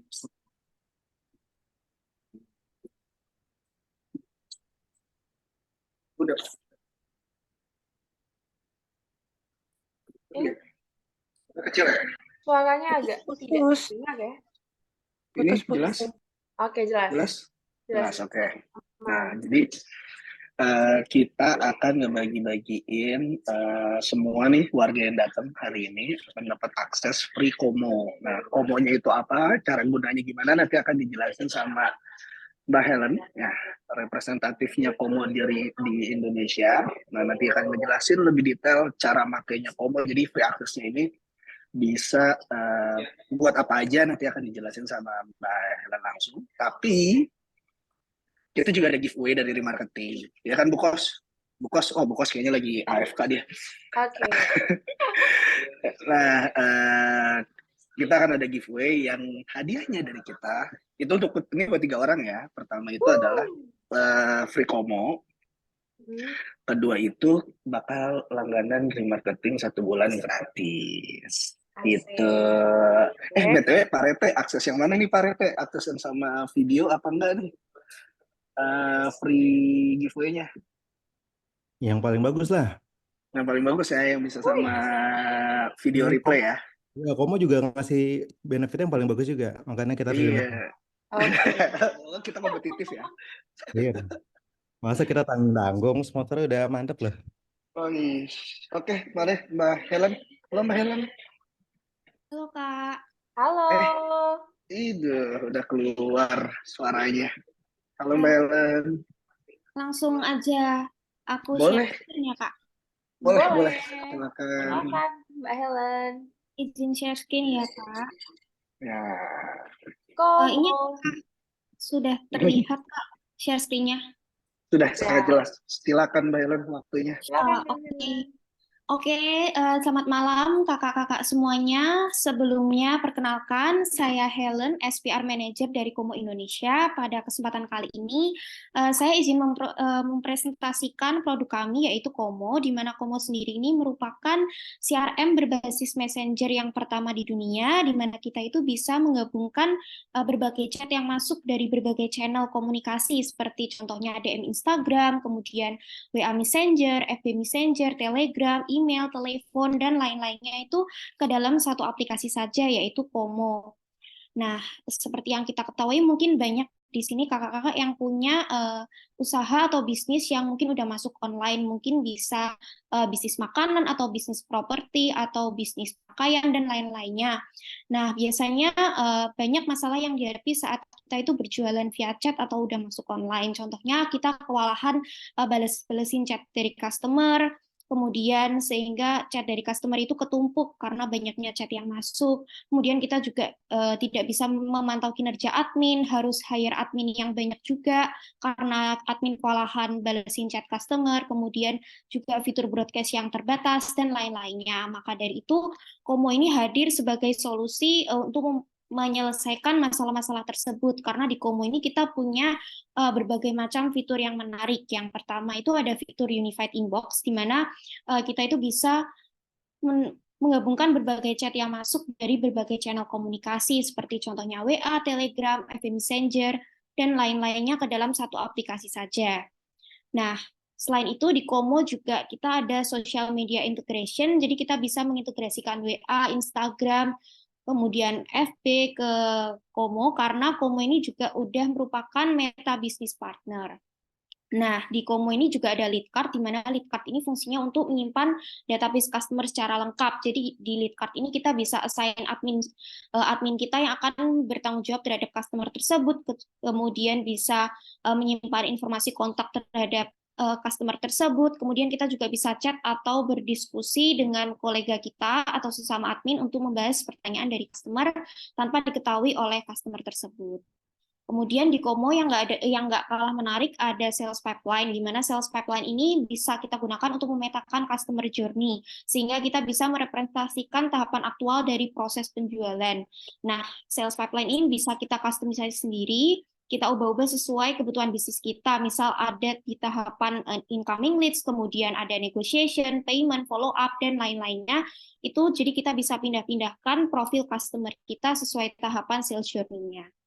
Nah, di Komo juga disediakan AI Power Sales Bot, di mana di Komo juga udah ada template-templatenya yang bisa kita customisasi sendiri.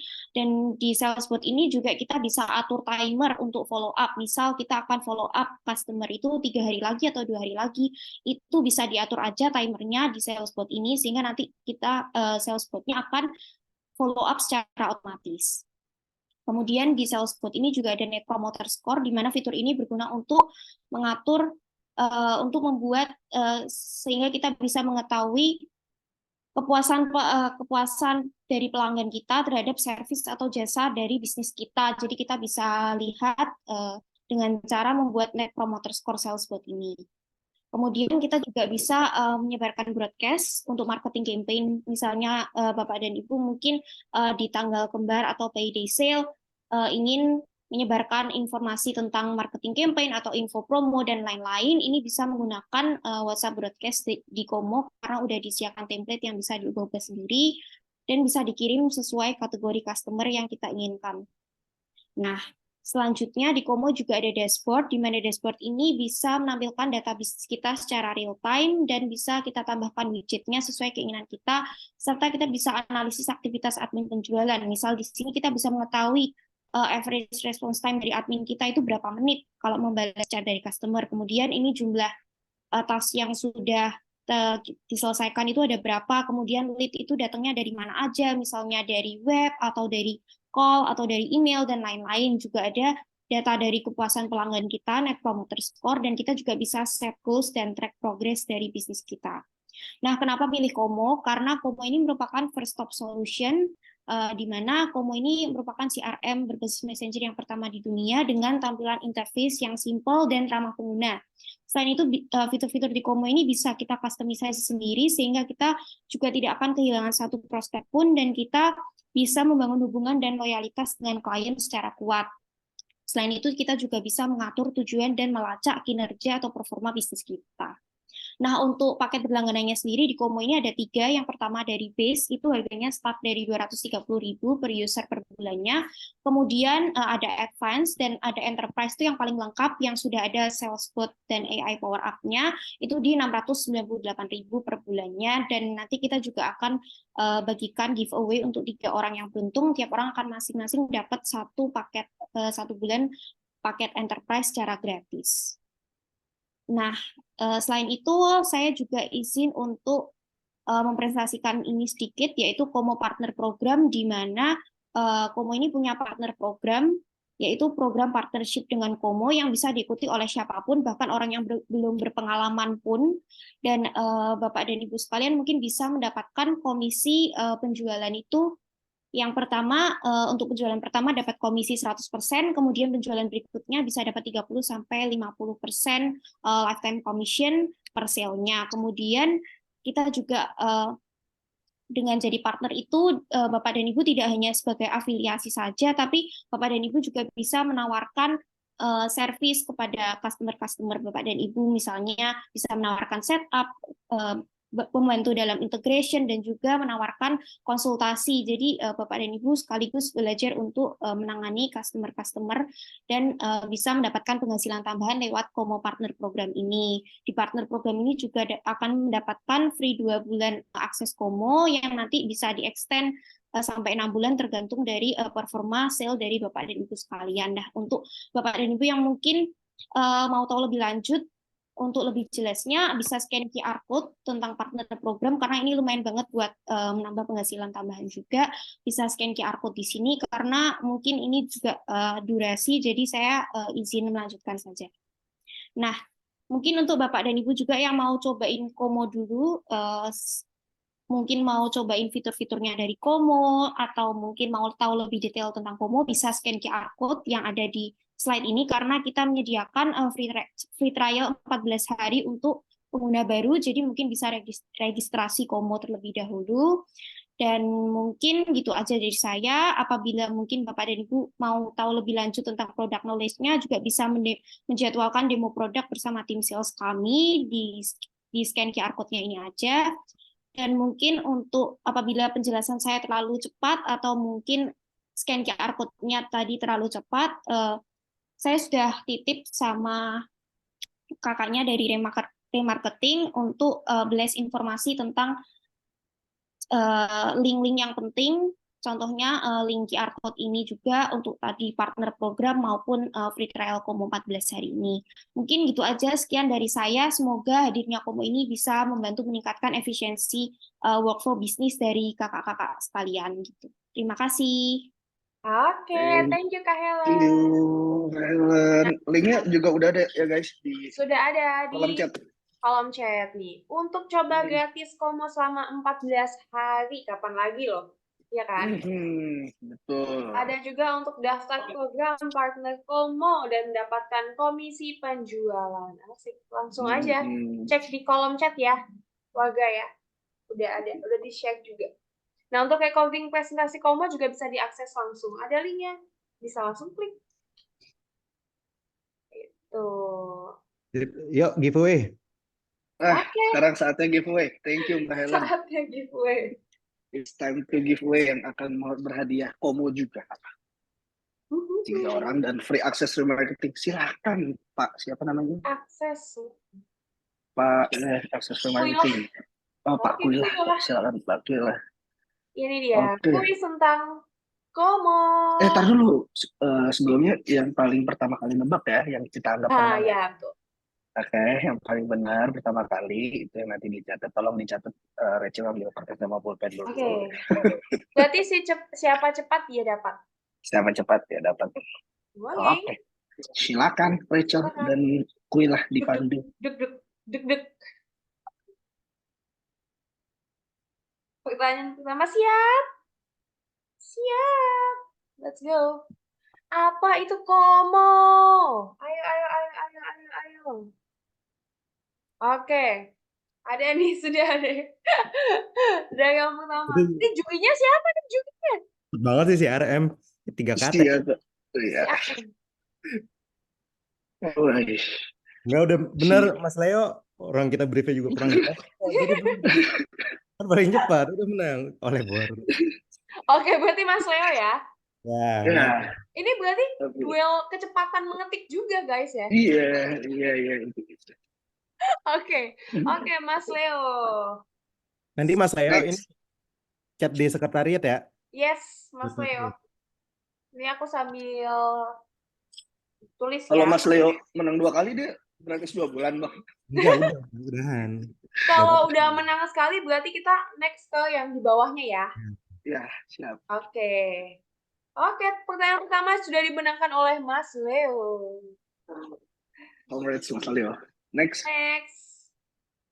Lanjut lagi ya, pertanyaan kedua. Sebutkan salah satu fitur dari Komo. Oke. Langsung aja. Meta Ads atau Facebook Ads? AI, chatbot, sosmed, pipeline. Oke, rame juga nih broadcast message. Ini Mbak Helen masih ada nggak sih? Mbak Ada, Helen? Ada ya? Oke, Mbak Helen nih sebagai jurinya nih, Ini. Mbak Helen. Ini yang Meta Ads AI itu fitur bukan? Kalau bukan fitur sih gue ngerasa chatbot nih, tapi nggak tahu. bukan fitur sih Kak, itu yang benar fiturnya chatbot Kak. Sama. Ya, iya. Terus pipeline juga benar, broadcast message juga benar. Ya, iya. Oke. Pertama chatbot nih Mbak Enda. Oke, Mbak Endah ya. Mbak Endah nanti bisa langsung hubungi sekretariat. Oke. Selamat Mbak Endah. Jadi jawaban kedua dimenangkan oleh Mbak Endah. Yeay. Ini Oke, ini padahal mau baca cepet-cepetan ngetik? Sudah ya? 2 pertanyaan aja kalau nggak salah. Next. satu lagi. Oh, satu lagi ya? Cel. Ada 3 Cel. Oh, ini yang ini tebak kata kan? Oke. Boleh? Oke. Kalau matahari terbit dari mana? Timur, kalau gitu. Oke. Pemanasan ya. Jadi gini ya bentuk pertanyaannya nanti ya. Oke, tadi udah bahas tentang Komo, ini kita bahas tentang banteng. Ayo. Banteng menyeruk menggunakan tanduk. Waduh. Otak, Otak anjir. tanduk, emosi. Ini nggak ada clue-nya. Gimana sih? Emosi. Nggak ada clue-nya nih. Oh, T, Oke. pakai T. Dengan Nggak tanduk sih nggak mungkin. Tekad ya. dengan tubuh. Oke, kita hitung bareng-bareng ya. Jawabannya tegang taruh. Offsetnya berapa kata ya? 4. 5, 4, 3, 2, 1. Jawabannya adalah tenaga. Ih, ngawur banget Tadi ya. ada yang jawab benar nih. Iya benar. Ada Mas Lutfi Ada Mas Elvira. Lutfia Elvira. Elvira. Selamat, Mbak Lutfia. Wih, ini Balut via Elvira nih baru langganan setahun loh, nggak apa-apa. 13 bulan baru. Iya, tadi 5 huruf jadi 6 huruf tuh, banyak yang protes Kak. Mampus tuh Kak. Iya. Kok nambah 1 huruf ya? Ayo loh. Iya ya, tadi 5 huruf. Oh, mampus ya. Namanya Mampus. Teror aja di LinkedIn-nya. Oke, thank you. Tadi udah dapat 3 pemenang. 2 pertanyaan tentang Komo dan 1 tentang kuis lucu-lucuan. Thank you buat yang sudah menang. Jangan lupa untuk chat langsung ke sekretariat ya. Oke, tadi ada Mas Wedo, Mbak Enda, sama... Enak ya? Oke nih, udah. Tuh, Bang, tapi katanya Kak udah langganan setahun hari ini. Udah, cashback 1 bulan lah, nggak apa-apa nanti. Masa cashback? Oke, berarti tambah 1 bulan ya? Nggak usah, cashback aja lah. Oh, cashback aja. Oke, cashback. Memang hadiah itu jatuh ke tangan yang tepat, ternyata ke tangan pelanggan ini. Setia kita. Oke, udah gitu. Kita next ke Q&A ya. Ya. Thank you ya Mbak Helen. Mbak Helen. Parah lu. Mbak Komo. Thank you. Mbak Helen Komo. Ya, Thank you Mbak mari Helen. kita mulaikan acaranya. Kita next. Ya, ada yang mau bertanya? Tadi kayaknya ada 1 pertanyaan deh sebelum banget ya? quiz ini. Iya, coba tak scroll down dulu. Di scroll. Ini nih, Kak Anastasia. Udah dijawab deh kayaknya tadi. Tadi strike sama chatnya Oma Anggat ya. Tadi kita lihat lagi. Anastasia udah ya? Kak Anastasia udah dijawab tadi kayaknya ya Mas Zid. Bang, Itu yang sebenarnya Kak, gue dapetnya dari sini. sumbernya tuh. Jadi sumbernya itu gue dapatnya itu dari ini. Ini udah kelihatan belum sih? Belum Bang, belum ke share screen. Belum. Oke, Ini udah kan? lagi loading. Dah. Dah.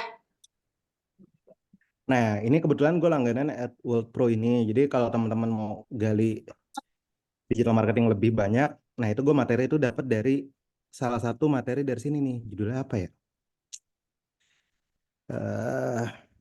My list.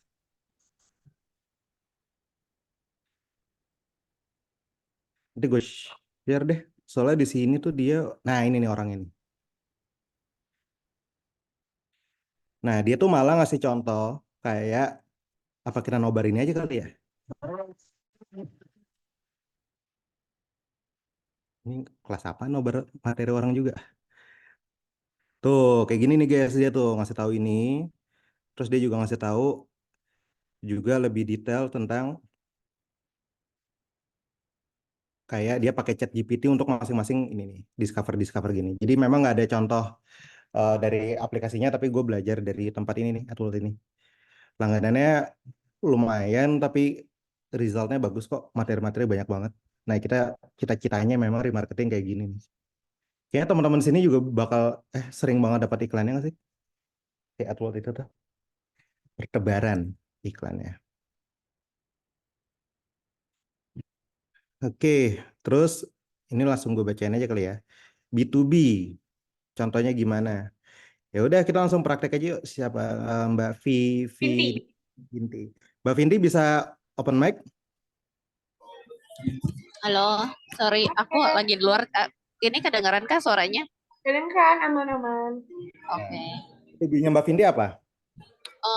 Ini sih motor listrik gitu, Wih, Mas. keren. Oke.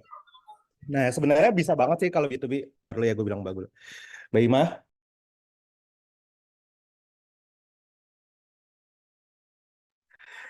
Oke, ini kan sebenarnya ada discovery, ada consider, sama transact kan. Nah, kalau untuk B2B, caranya gimana untuk dapetin win customer retention kan? Gue tuh ngikutin juga motor listrik apa ya? Alfa ya? Mbak Vindi di Alfa bukan? Beda juga? Enggak sih, di elektro. Jadi brandnya memang masih baru banget dan sekarang lagi nyasarnya ke pendekatannya ke B2B gitu sih kurang lebih. Nah kebetulan aku backgroundnya lebih banyak di B2C. Jadi ketika diminta untuk B2B belum terlalu kebayang banget sih. Jadi menarik dan sangat curious ketika Mas Jendri tadi bilang oh bisa kok applicable banget buat B2B gitu. Jadi pengen tahu lebih lanjut dari Mas Jendri gitu. Ya, oke. Kita coba langsung ya. Ini berarti kan discover-nya, UN Customer Retention, how to-nya bisa pakai ads, organic, sama active follow ya. Metriknya kita kayaknya sama deh, bisa pakai sama reach. Nah, kalau consider berarti ketika Mbak Vinti nawarin ke B2B, harapannya dapat apa? Leads-nya kan ya? Iya, betul. Dapetin leads, ini kita coba ambil leads-nya. So far pakai apa Mbak Vinti? Ke WhatsApp kah? Atau ke web ada lead generation-nya? Atau biasa? Sejauh ini masih WhatsApp aja sih, Mas. WhatsApp-nya jurnya bisa di breakdown lagi nggak? Misalkan dia masuk dulu ke website atau seperti apa? Atau ada iklan dia ngisi data diri? Iya, jadi kalau misalnya untuk website sebenarnya websitenya belum optimal banget, tapi sebenarnya ada first touch point-nya, salah satunya adalah website juga gitu. Untuk masuk ke website itu touch point-nya bisa dari untuk masuk ke WA, touch point-nya bisa dari website. Kita ada cantumin kayak di Instagram gitu juga ada sih. Jadi pintu masuknya dari dua itu utamanya. Berarti biasanya langsung ada user chat ya? Langsung ada WhatsApp sendiri ya? Kenapa, sorry? Usernya langsung nge-WhatsApp sendiri ya? Bukan kayak kita ngehubungin dia kan? Iya, jadi organically masih begitu sih. Iya, karena kan ada beberapa B2B, kita cuma ngirim data doang, nanti yang bakal ngehubungin dari pihak kita kan ya? Tapi kalau ini berarti dia yang inisiatif ngirim WhatsApp duluan ya? Iya, betul. Nah, sip. Dari sini sebenarnya ketika ini kan harapannya dia transact ya. Nah, tapi sebenarnya kalau Mbak Vinti mau breakdown lebih lanjut, sebenarnya ada consideration di sini bisa kategorisasi leads nih yang bisa kita lakuin ya. Leads kategori, kategori, kategori. Nah, di sini berarti definisinya ketika dia WhatsApp kan pasti di follow up kan ke user ketika itu lanjut chat atau enggak. Nah, di sini how to-nya berarti tetap user WhatsApp. Metriknya apakah orang itu ngechat terus dibalas misalkan 3 kali atau 5 kali gitu. Misalkan number of chat conversation. Nah, ini bisa tahu nggak ketika dia ngechat terus kita tektokan kan biasa ada cuman nanya-nanya hilang atau nanya-nanya dia follow up lagi kan. Nah, itu kayaknya kalau ya gue sponsorin lagi deh. Si Komo itu tuh sebenarnya tanpa pers ya. Komo tuh ada fitur kalau untuk B2B ketika dia ngechat duluan ya ada kayak gini nih. Dia bisa pindahin ke aktif langganan atau apa gitu. Nah, ini sebenarnya enak sih kalau dipakai untuk B2B juga ya gitu. Kayak gue nggak buka lebih karena ada nomor telepon orang-orang ini. Sorry. Nah, ini user WhatsApp bisa masuk ke chain conversation. Nah, ini ketika transact itu apakah dari tempat Mbak Vinti itu dia transfer atau kayak dealing-dealingan gitu? Harus ketemu. Jatuhnya sih dealing-dealingan ya, karena biasanya kalau B2B lebih banyak terjadinya dealing dulu gitu. Oke, berarti harus meeting ya? Mbak Vinti? Iya, betul harus meeting sih. Kebetulan maksudnya aku mungkin masih belum ada gambarannya karena yaitu yang dihitung sebagai transaksi bagaimana ya cara dari kita dari digital tuh men-track sampai akhirnya benar-benar deal karena kan most likely kalau B2B berhubungannya dengan tim procurement-nya gitu kan ya. Maksudnya usersnya itu not necessarily si procurement-nya beda sama B2C-nya yang melakukan yang secara yang punya yang actively memakai adalah benar-benar langsung usernya dan kita dari CRM kalau mau melakukan CRM itu bisa nge-touch langsung si end usernya yang memang beneran adalah si customer-nya sedangkan kalau B2B kan most likely customer-nya adalah si procurement yang juga berbeda orangnya dengan si usernya gitu sih. Oh, karena ya dia walaupun B2B, tapi dia ada layar-layarnya lebih lanjut lagi Mbak ya gitu ya. Betul, kalau B2B ya lebih kompleks. Jadi kalau di B2C kan aku kebayangnya kalau even ketika kita mau minta feedback dan segala macam buat ningkatin NPS kita dan segala macam, kita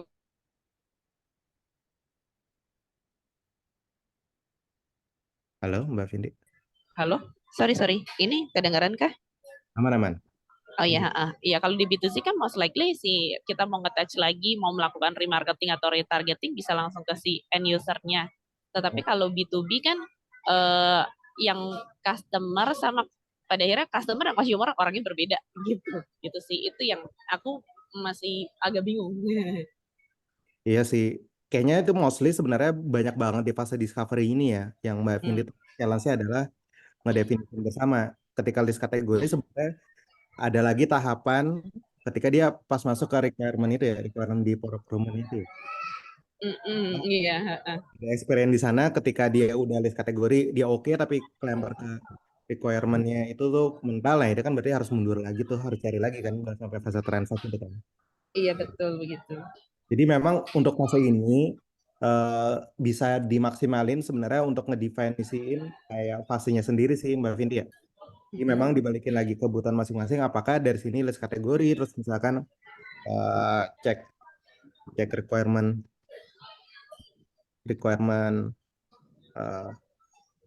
klien gitu-gitu. Nah ini sebenarnya bisa disesuaikan based on kebutuhan masing-masing gitu. Tapi kalau dari sini sebenarnya dari materi yang tadi mereka itu menarik karena dia ngambilnya tuh bukan kayak tofu mofu bofu gitu ya, tapi dia kayak ngambil discovery-nya, terus once dia udah beli, apa yang dirasain dari experience, karena pasti setiap model bisnis, setiap jasa, experience-nya pasti berbeda-beda juga kan. Jadi itu dibalikin lagi ke masing-masing juga experience seperti apa. Dan harapannya ketika dia udah dapat experience, kita make sure untuk dapetin loyalty-nya gimana gitu.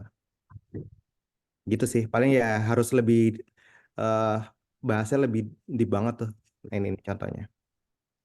Tapi memang customize kok ini dibalikin lagi gitu ya, Mbak Kinti.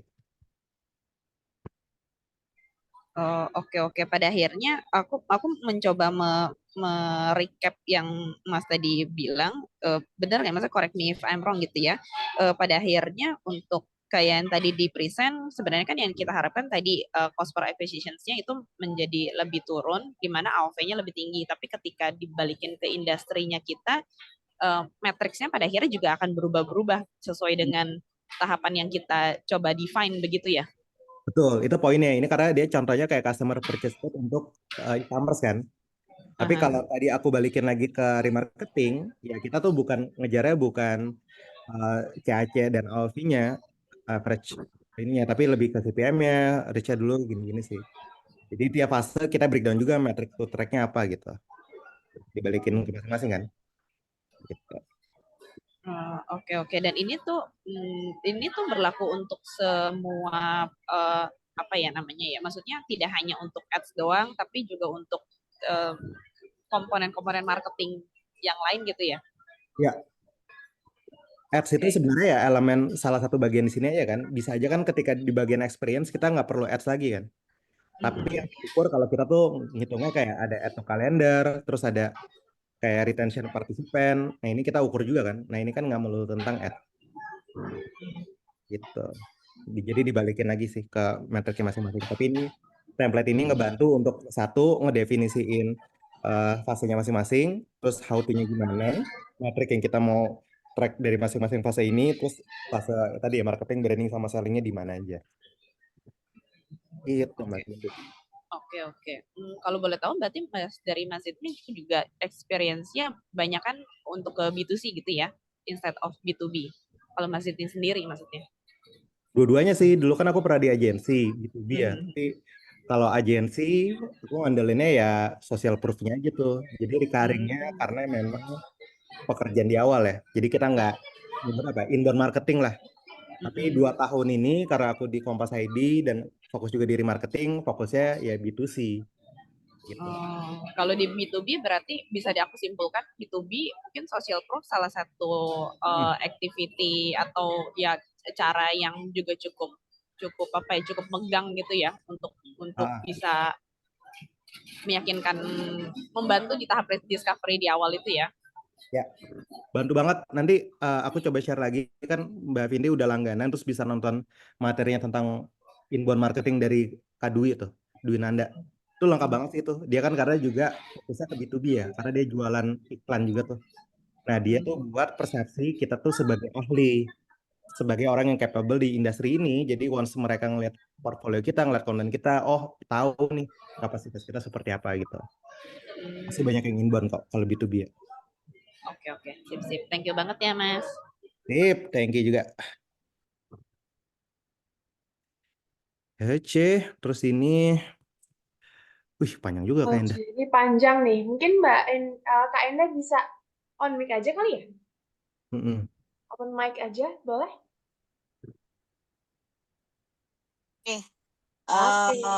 Jadi gini Kak,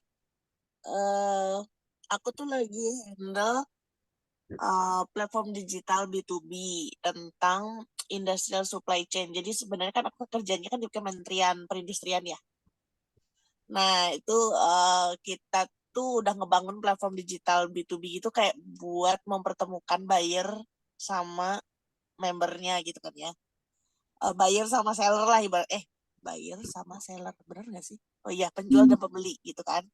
Nah, kita kan ada di tengah-tengah tuh sebagai pengelola platformnya ya kan. Nah, rencananya tuh nanti bakalan berbayar tuh si membershipnya tuh tahunan gitu. Nah, sebagai pengelola tuh kan kita kan bakal muterin dana tuh kak dari membership fee itu nanti kan ada benefit-benefit yang dibalikin lagi ke member ya. Ya, betul. Nah, aku pengen tanya Kak Zin ini punya pengalaman nggak di kompas.id atau di remarketing sendiri tentang apa sih strategi biar member tuh puas dan worth it gitu dengan cost yang mereka udah keluarin. KPI kita sih kalau di awal operasional ini, nanti kan tahun 2024 nih operasionalnya. Kita KPI-nya cuma untuk memastikan si platform digital ini tuh dipakai, di-download dari Play Store, dari iOS kayak gitu-gitu, dan memastikan keyword platform itu jadi top search dulu lah lewat organik sama Google Ads gitu. Jadi orang kalau misalnya nyari apapun, nyari kain, nyari benang, nyari resleting, keluarnya itu pertamanya itu si platform itulah di Google atau di mana-mana di search engine gitu ya. Nah, itu kan biar tujuannya tuh goalnya pokoknya si buyer in tuh bisa tahu kalau ada platform ini dan bisa nyari barang lewat situlah gitu ya ibaratnya. Nah, cuman itu kan butuh cost. Itu aku masukin ke cost structure-nya di promosi. Selain itu, tapi kan ada juga benefitnya juga nih, kayak kalau remarketing gitu kan kayak bikin kelas-kelas lain gitu ya, Kak. Kayak gitu kan ya gitu ya. Kalau kalau ini kira-kira strateginya apa ya biar si member itu tuh bisa aktif di dalam platformnya dan ngerasa ya ini worth it aja gitu gue bayar segitu tuh karena gue memang bisa aktif ngobrol sama buyer dan bisa ketemu sama buyer bla bla bla kayak gitulah. Itu ada tips and trick nggak mungkin Kak? Tips and trick, thank you. Strateginya kegiatan apa aja sih yang bisa ya aku sih kepikiran sih ada beberapa strategi yang udah kita coba bedah gitu kan. Cuman gimana supaya si member ini tuh aktif dan ngerasa platform ini tuh berguna gitu. Soalnya karena aku dari pemerintah, jadi skeptikalnya adalah pertama waktu kemarin aku FGD sosialisasi itu mereka mikirnya ini tuh wajib ya Kak, ini peraturan ya, maksudnya gitu loh. Padahal ini kan sebenarnya kayak e-commerce portal buat mereka juga sih, gitu kan, bukan karena peraturan dari pemerintah mereka harus masuk ke situ gitu. Ya. Gitu sih sebenarnya. Strateginya gimana nih biar ya gitulah. Gitu Sip. Kak. Nah, kebayang. Nah, ini aku balikin pertanyaannya. Kan kayak Endah, kita punya dashboard. Kayak Endah kan retain ya. Alhamdulillah retain tuh nambah lagi langganannya. Nah, kenapa Mbak Endah langganannya gitu? Apa Mas? Gimana? Kenapa Mbak Endah lanjutin langganan lagi di remarketing? Oh, nerusin. Ya, itu kan dari pertanyaan Mbak Endah kan? Ya, kalau aku sih kalau di remarketing, ya karena aku ngerasa worth it aja gitu. Worth it dengan ilmu ya, karena memang aku suka belajar gitu, seperti gitu kan. Nah, worth it itu yang kita sebut sebenarnya kalau di subscription model ya, Mbak Enda ya. Kita tuh selalu value-nya tuh harus added value-nya lebih gede daripada duit yang kita keluarin sendiri gitu. Itu jadi keyword selain keyword subscription itu sebagai experience itu sendiri ya. Jadi dari added value plus experience itu tuh bakal buat platform kita, apalagi subscription tuh lebih bagus. Pertama contoh added value ya. Bayangin ketika teman-teman langganan di Netflix atau Spotify ya. Kalau mungkin lagunya atau filmnya 100 atau 50, itu tuh nggak semenarik dengan apa yang sekarang mereka lakuin sampai ribuan kan. Nah itu karena mereka tuh editor value-nya tuh lebih besar gitu. Lebih banyak daripada yang kita bayarkan. Itu rules nomor pertama ya kalau di subscription-nya. Terus kedua adalah experience itu sendiri. Karena ketika main di model subscription model ya, itu tuh kita komit. Kita tuh ada sebutannya apa ya? Kita punya janji ke customer kita yang udah beli, kita tuh harus nempatin janji mereka. That's why selama dia komit ke kita, dalam artian kalau ada yang langganan 12 bulan, langganan 1 bulan, apalagi kayak remarketing tuh ada yang 12 bulan tuh kita kadang-kadang seneng terima duitnya, tapi somehow kita harus nepatin janji kita selama 12 bulan ke depan gitu. Nah itu challenge-nya adalah kita harus buat experience semenarik mungkin biar mereka tuh puas dengan produknya kita ya. Experience-nya gimana? Dengan cara kayak gini. Experience-nya gimana? Dengan cara diskusi yang di WhatsApp group lebih santai gitu. Experience-nya gimana? Kita buat untuk kayak di sosial media ada konten edukasi singkat gitu. Sama kayak Netflix juga experience-nya kan personalized. Spotify juga personalized kan ya. Nah itu kita bisa nggak adaptasi itu. Sampai Kompas pun, Kompas tuh kita saking effortnya di model bisnis subscription tuh, kalau langganan di Kompas tuh nggak hanya cuma baca, tapi bisa baca buku, bisa baca edisi e-paper, bisa ngobrol sama redaksi kita, di mana experience-nya tuh nggak melulu based on teknologi ya. Tapi bisa aja experience itu temu langsung nih, offline community, ngobrol sama, kalau di Kompas tadi ngobrol sama redaksinya, ngobrol, diajak jalan-jalan ke Kompas, kalau ada ulang tahun kita undang gitu. Nah itu yang dimasukin experience tuh. Jadi dua itu aja tuh Mbak Enda ya. Satu, edit value-nya harus lebih besar daripada yang kita keluarin. Yang kedua, experience-nya itu harus ditonjolin juga. Gitu. Oke, nah gimana caranya kita tahu offering kita biaya yang kita minta ke mereka gitu ya, membership fee-nya itu tidak apa sih namanya ya? Yang tadi kayak kata Mas itu edit value versus sama dananya lebih gede edit value-nya kan tadi kan. Nah, untuk menentukan pricing-nya gimana, Kak? Nah, pricing itu Strateginya. satu pricing-nya kita modeling pasti benchmarking ya. Tapi satu sisi kita tuh kayak ngehitung ada sebutannya MRR, monthly recurring revenue itu, di mana sebenarnya MRR itu tuh harus dipastikan bisa nutup semua cost kita ya, dengan orang itu langganan di kita atau enggak. Satu, diversusin ketika teman-teman atau orang beli sekali putus. Kalau kan beda ya. Kalau subscription dia berlangganan, jadi kita punya ada MRR selama 3 bulan, 6 bulan bakal dapat cost berapa. Satu lagi, ketika orang-orang beli satu kali pembelian doang gitu. Nah itu yang dibandingin aja, apakah lebih worth it beli sekali putus atau berlangganan gitu. Tapi ketika ngomongin pricing lebih jauh lagi, pasti platform di luar itu tuh sebisa mungkin ya, menurut gue sih nggak ada benar-benar ide yang originalitasnya datang dari kita sendiri, itu nggak ada yang lakuin tuh. Somehow kalau kita ketemu kayak gitu, berarti bisa aja kondisinya produk kita kurang bagus di market, makanya nggak ada orang yang bikin produk yang sama, atau yang kedua memang nggak laku gitu.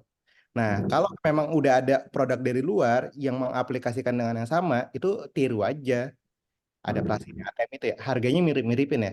Karena yang sekarang ditonjolin adalah sebenarnya balik lagi ketika kita harga kasih murah, rendah atau sedang gitu ya. Itu balik lagi ke goals si branding itu sendiri ya. Branding itu sendiri sebenarnya ya tadi pembelajarannya kalau kita murah, kadang orang tuh nyepelein jadi nggak perlu datang, nggak perlu apa gitu. Tapi kalau mahal ya berarti kita harus inan juga sama strategi kita, apakah service yang kita beriin juga eksklusif atau enggak. Nah itu kalau Mbak Endah belajar tentang subscription di BMW kan udah mulai langganan tuh ya, kayak hot sheet-nya dia di mobil langganan. Nah, itu harganya mahal banget. Kenapa orang mau beli? Karena persepsi mereka tentang brand BMW mahal ya. Jadi udah pricing-nya udah harus inline ke sana tuh korelasinya gitu ya.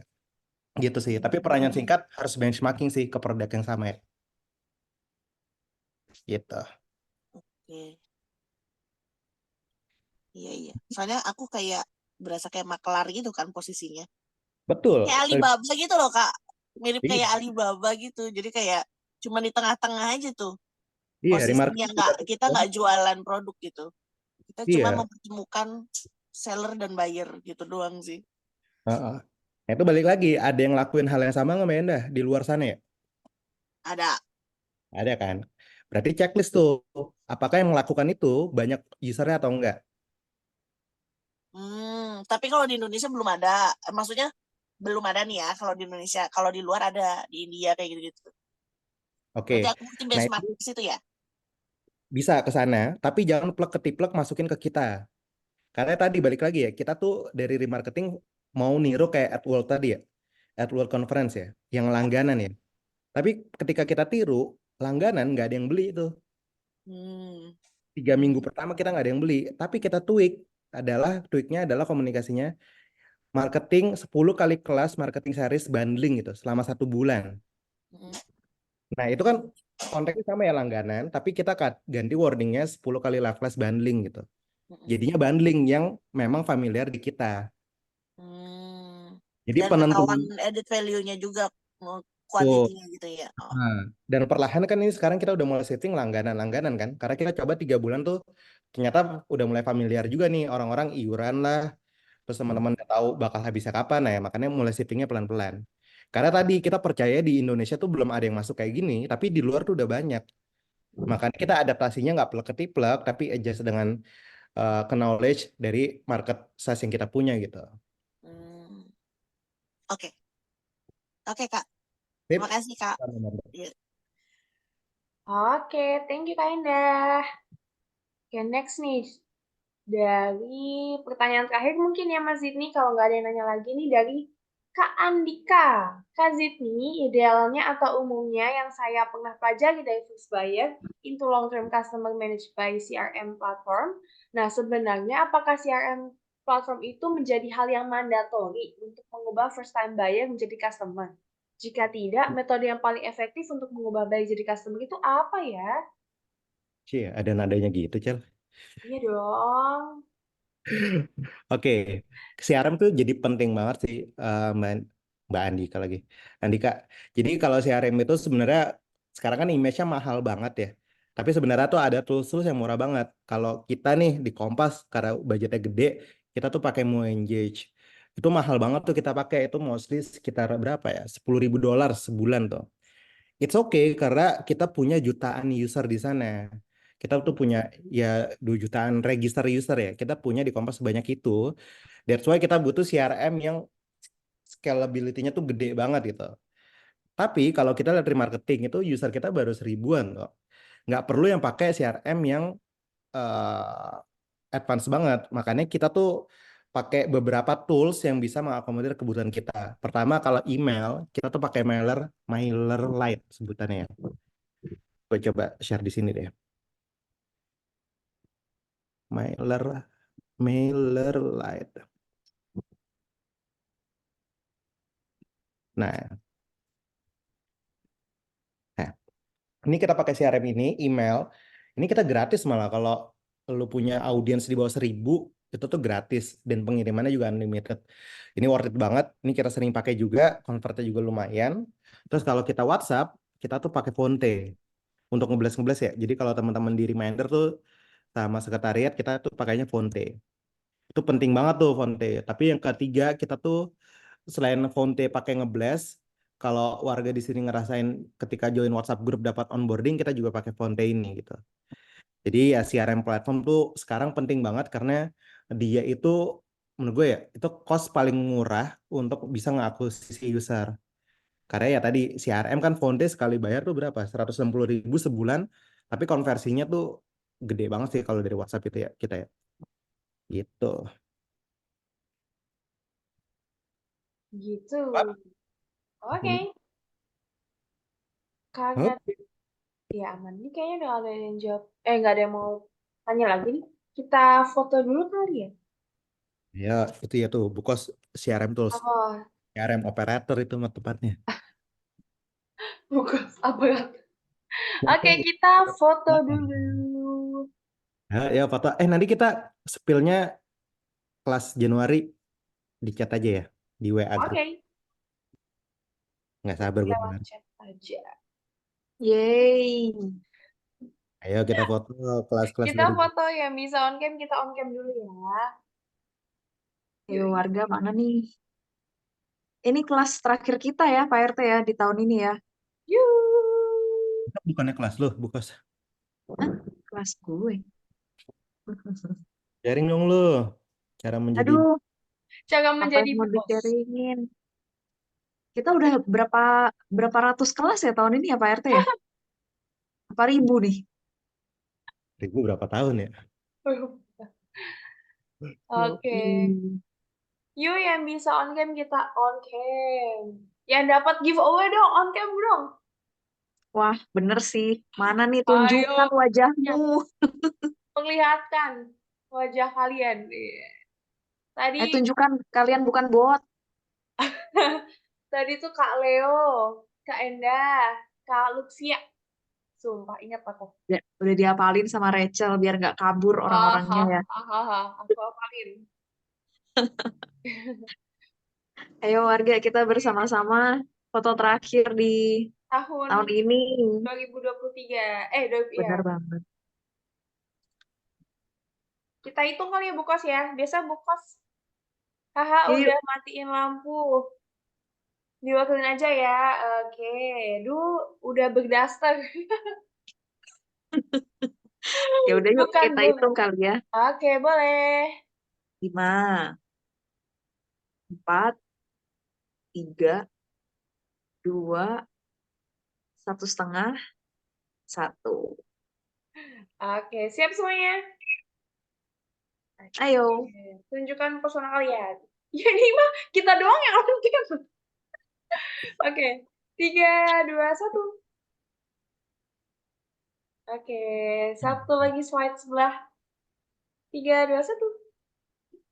Oke, cakep. Thank you warga-warga. Thank you juga terutama buat Komo dan Kak Helen tadi yang sudah presentasi. Dan juga Pak RT yang hari ini luar biasa. Semoga kita ketemu lagi di 2024 dengan materi-materi yang gak kalah seru dari hari ini. Thank you Amin. Terima Thank kasih. you guys. Thank you, thank Terima you. kasih warga semuanya. Selamat tahun baru. Oh iya, selamat tahun baru. Happy holiday. Happy holiday. Masih kantor besok ya, bye-bye. Bye-bye. Dah. Dah.